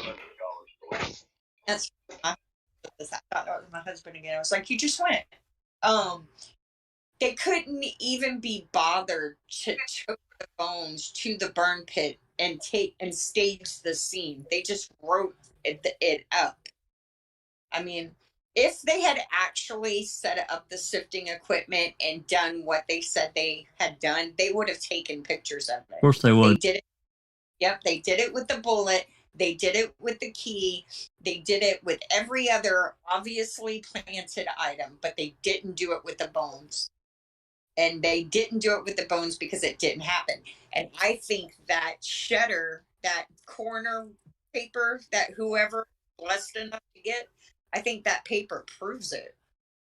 You know, I think that the whole burn pit nail was invented on the because that, and Shedder is definitely involved in this. You know, he's definitely in the know about what's going on. So on the 9th at 7 p.m., the narrative was going to be the bones are found on the 10th. Now, why would they change it to the 8th? Was it because they had bones in the Manitowoc County Quarry on the 10th? And they wanted to have it established in Stevens Burn Pit prior to that? Or was it because of Kosurik's deposition? I think you hit the nail right there on the head. They wanted that shit stopped. Mm-hmm. Yeah, because that Tim? gun charge is bogus. You know, it really is. Tim, do you have a comment?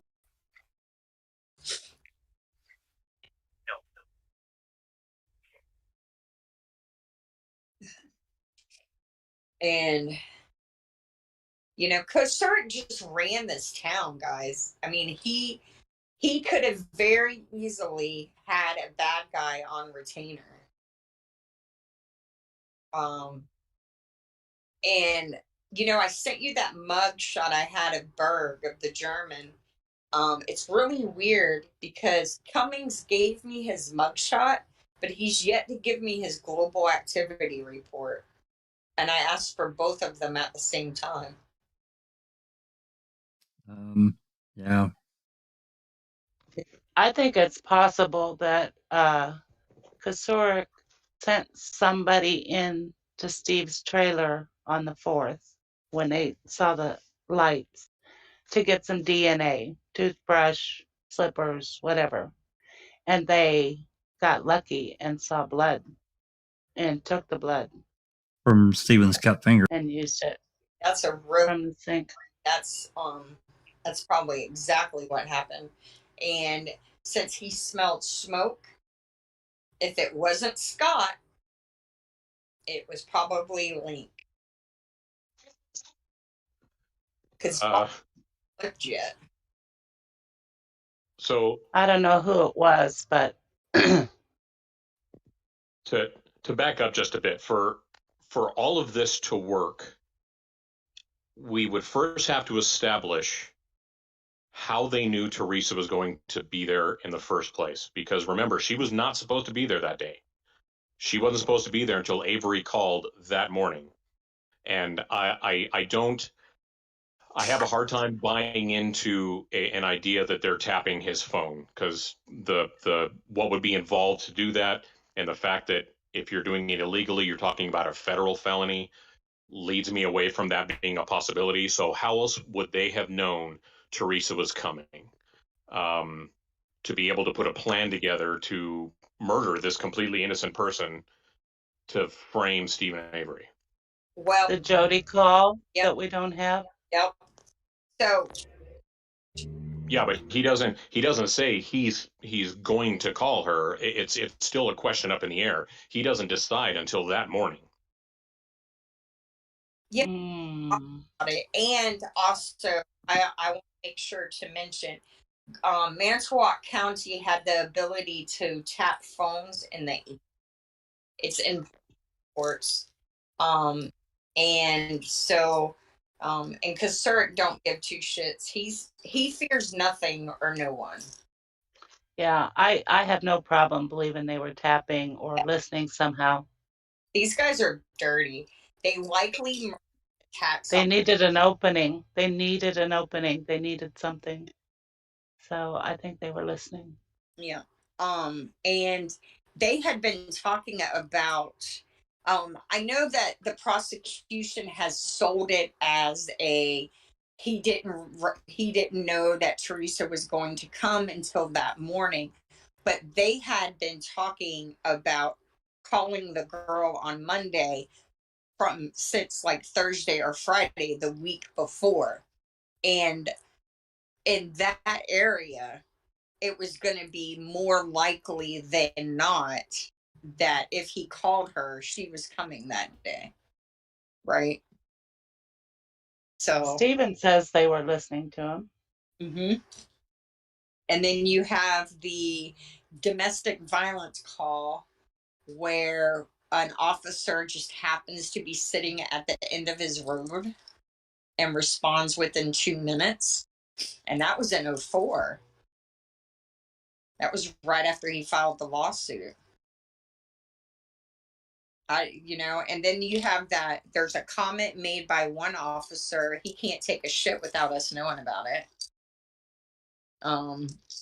And they likely were talking to Chuck and Earl all the time. And Chuck and Earl, even without recognizing it, were probably spilling information about Steven and what he was up to that cops were making note of and passing on to whoever, Kasurik or whoever. But Kasurik's an evil guy. Yeah, and I think he was panicking Mm-hmm. because his deposition was coming up. Yep. And he knew that Glenn and Kelly had the goods, and he knew that there were officers who weren't going to stick to the narrative of it was an accident, because he knew damn well what he did to Steve in 85. That's right. And he knew there were officers who, didn't really like him and were tired of keeping his secrets. And Bobby and Scott, to me, Scott Taddick would sell out his own mother for $1,000. So, I could see him being, and his timing with dating Barb and all that is just really coincidental, too coincidental for me. He starts dating her a couple of weeks before all this happens, I think. No, it was longer than that, but we don't know the exact date. But it wasn't real long. A couple of months, I think. Okay, a couple months, but still, they're not.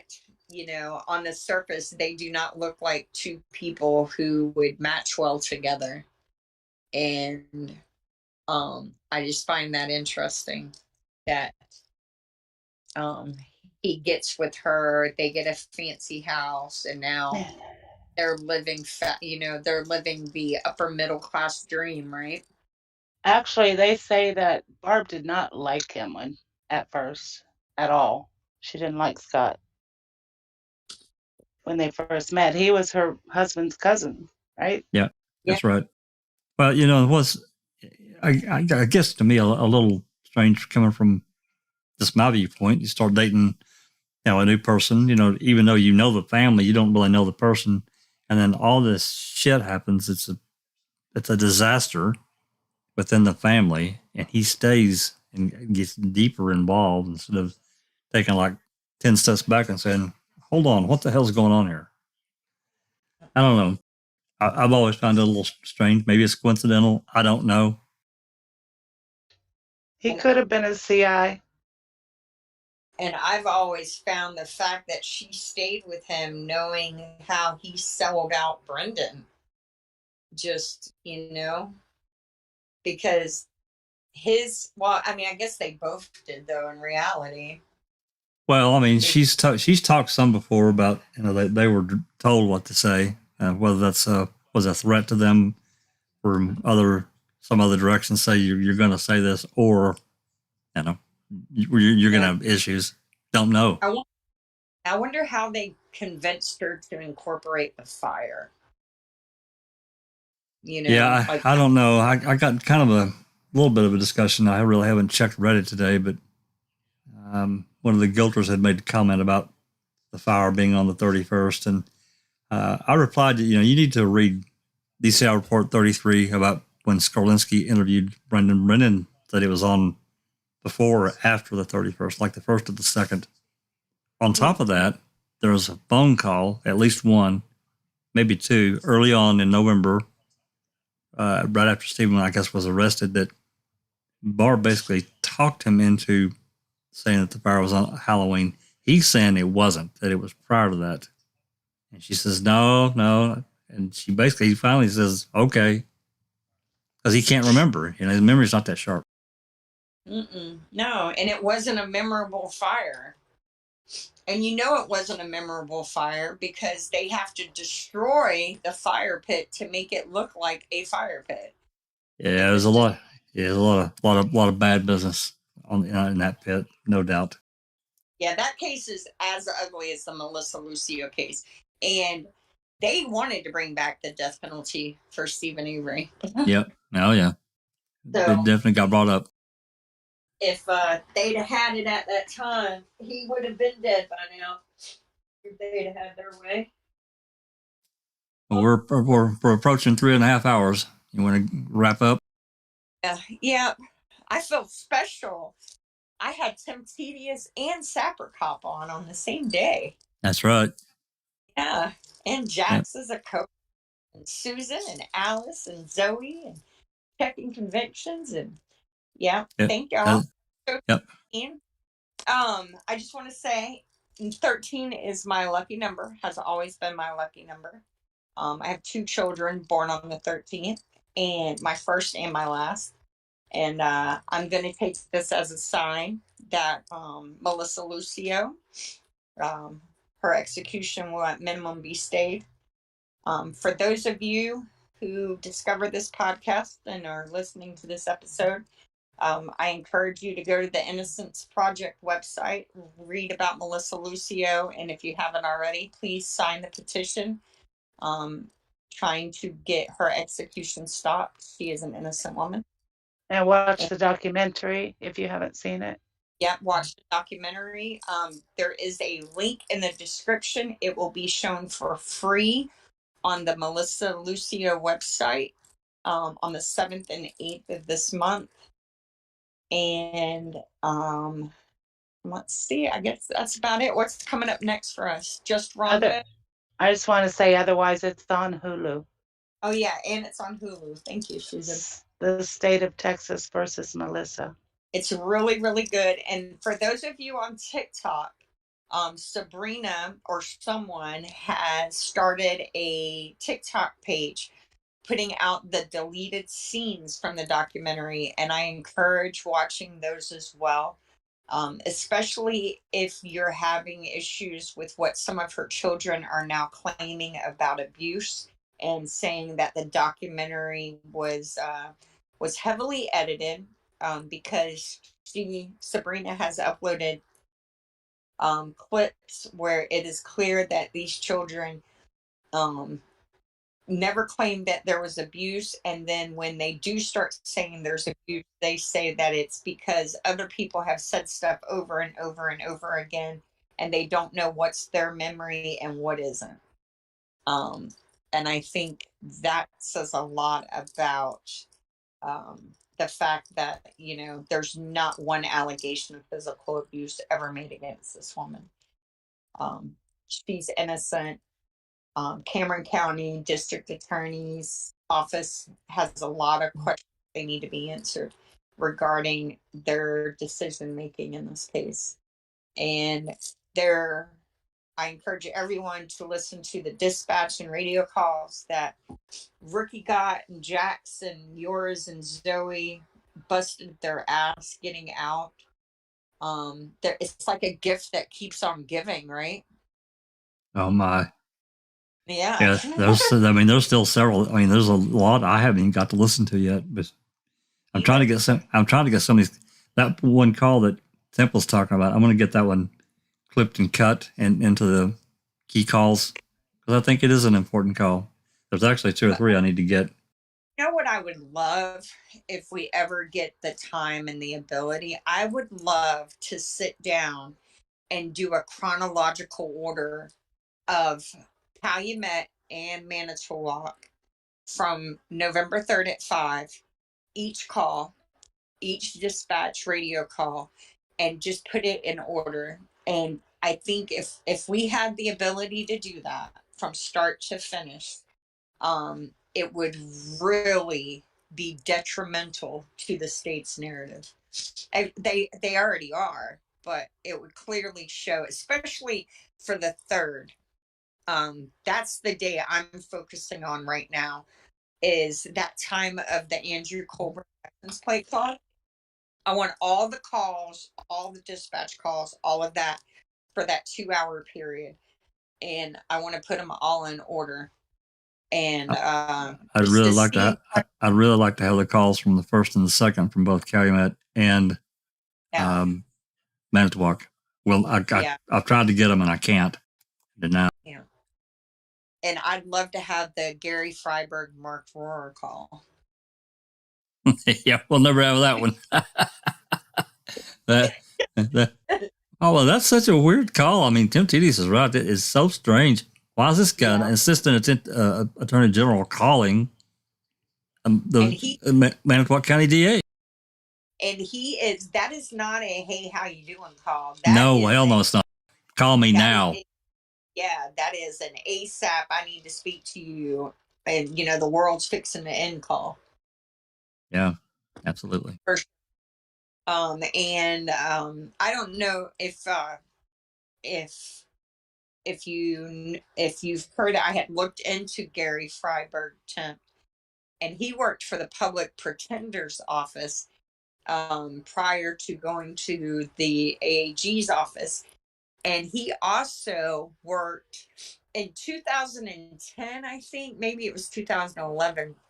He was second chair on a murder case that made 48 hours. It was a guy who killed his parents for the insurance money in Wisconsin. They've done a couple of murder shows on it. But Gary Freiberg's featured in that as well.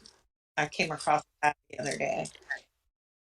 Yeah, but as far as the Avery Helmbuck case is concerned, to my knowledge, that call is basically the only time we hear about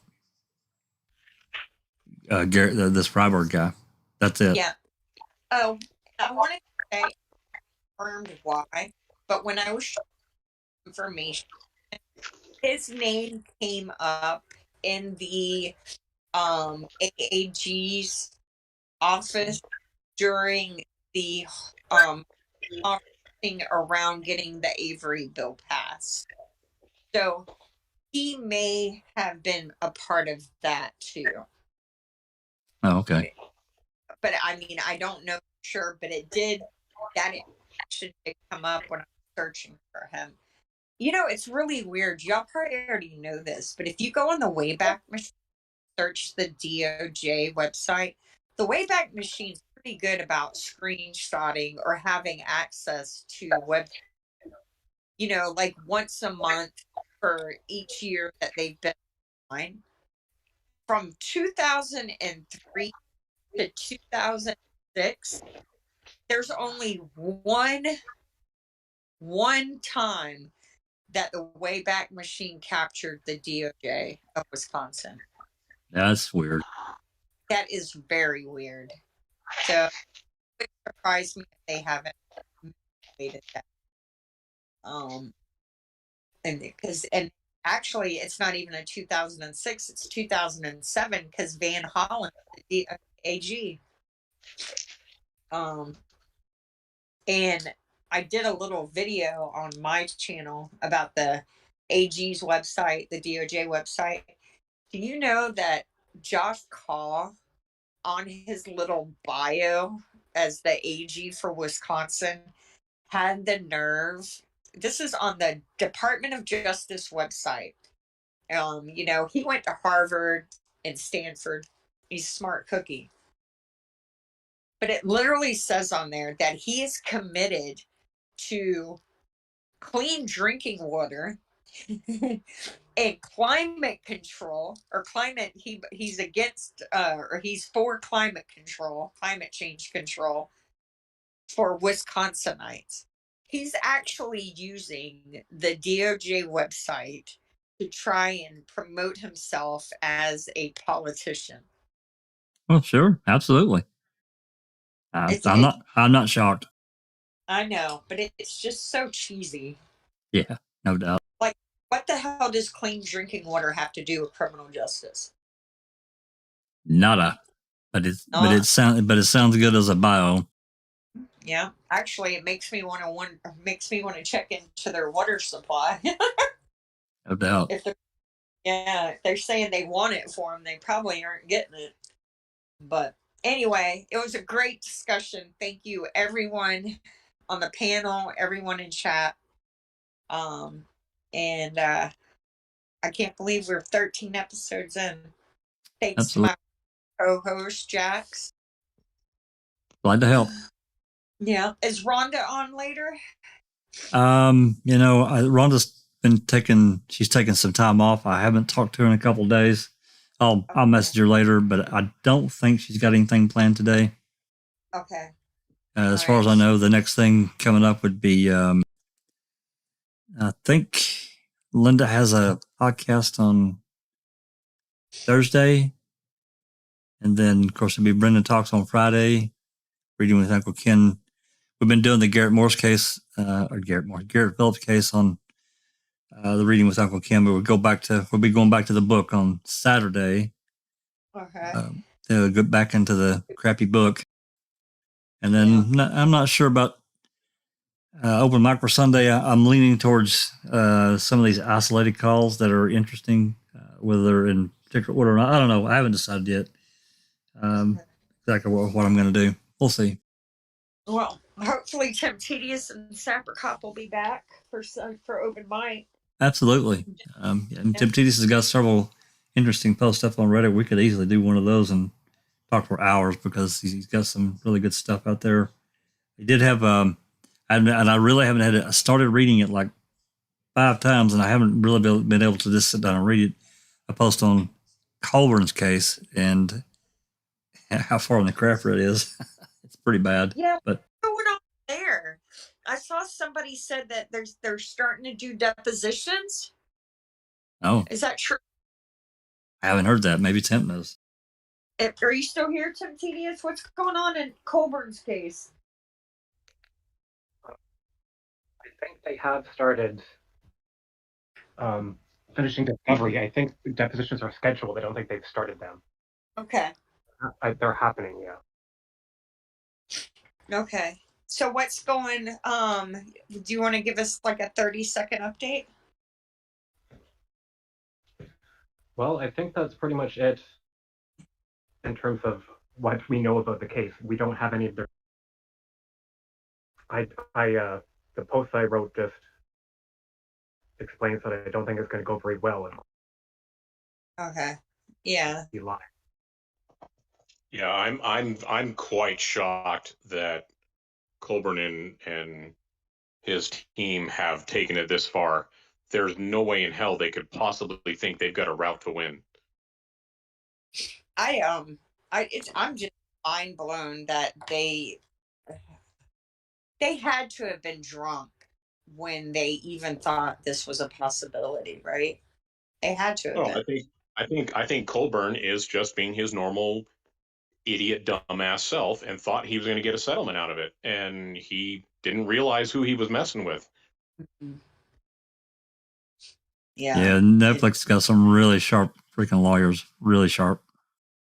Well, and I think for me personally, I think there are people at Netflix in the upper echelon who actually give a shit about wrongful convictions and, like justice, right?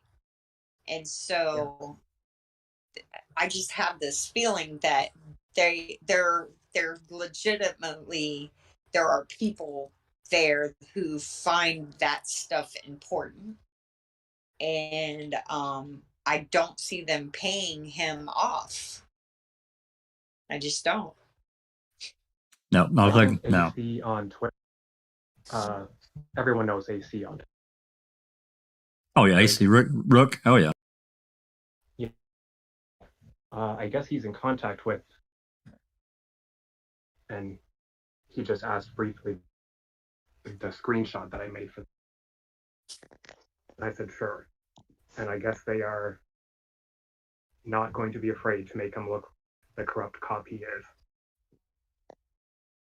Yeah.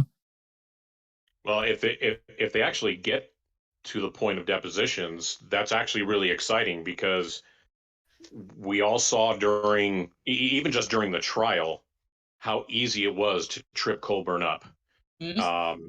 And then even recently in the last couple of years with the actions KZ has taken, with him writing up stupid emails trying to play the victim, he can't control himself. So all it's going to take is a couple of well-placed questions, and it could open the door to a lot of things that I don't think Colburn wanted the door open on. Yeah, I was going to say that letter that he wrote to the sheriff is a different story than what he told in court. I just had a flash of Colburn sitting down for his deposition, thinking it was going to be Netflix attorneys, and Netflix having Kathleen Zellner question him. Yeah, that's not going to happen. I know, but damn, a girl can dream. Yeah, a girl can dream. Yeah, I think that the depositions would be a very fruitful endeavor for Stephen Avery. Yeah. I mean, he knows. I'm not sure how the depositions. Because Stephen Avery wasn't going to be deposed, right? So Colburn is the one bringing the filmmakers and Netflix executives.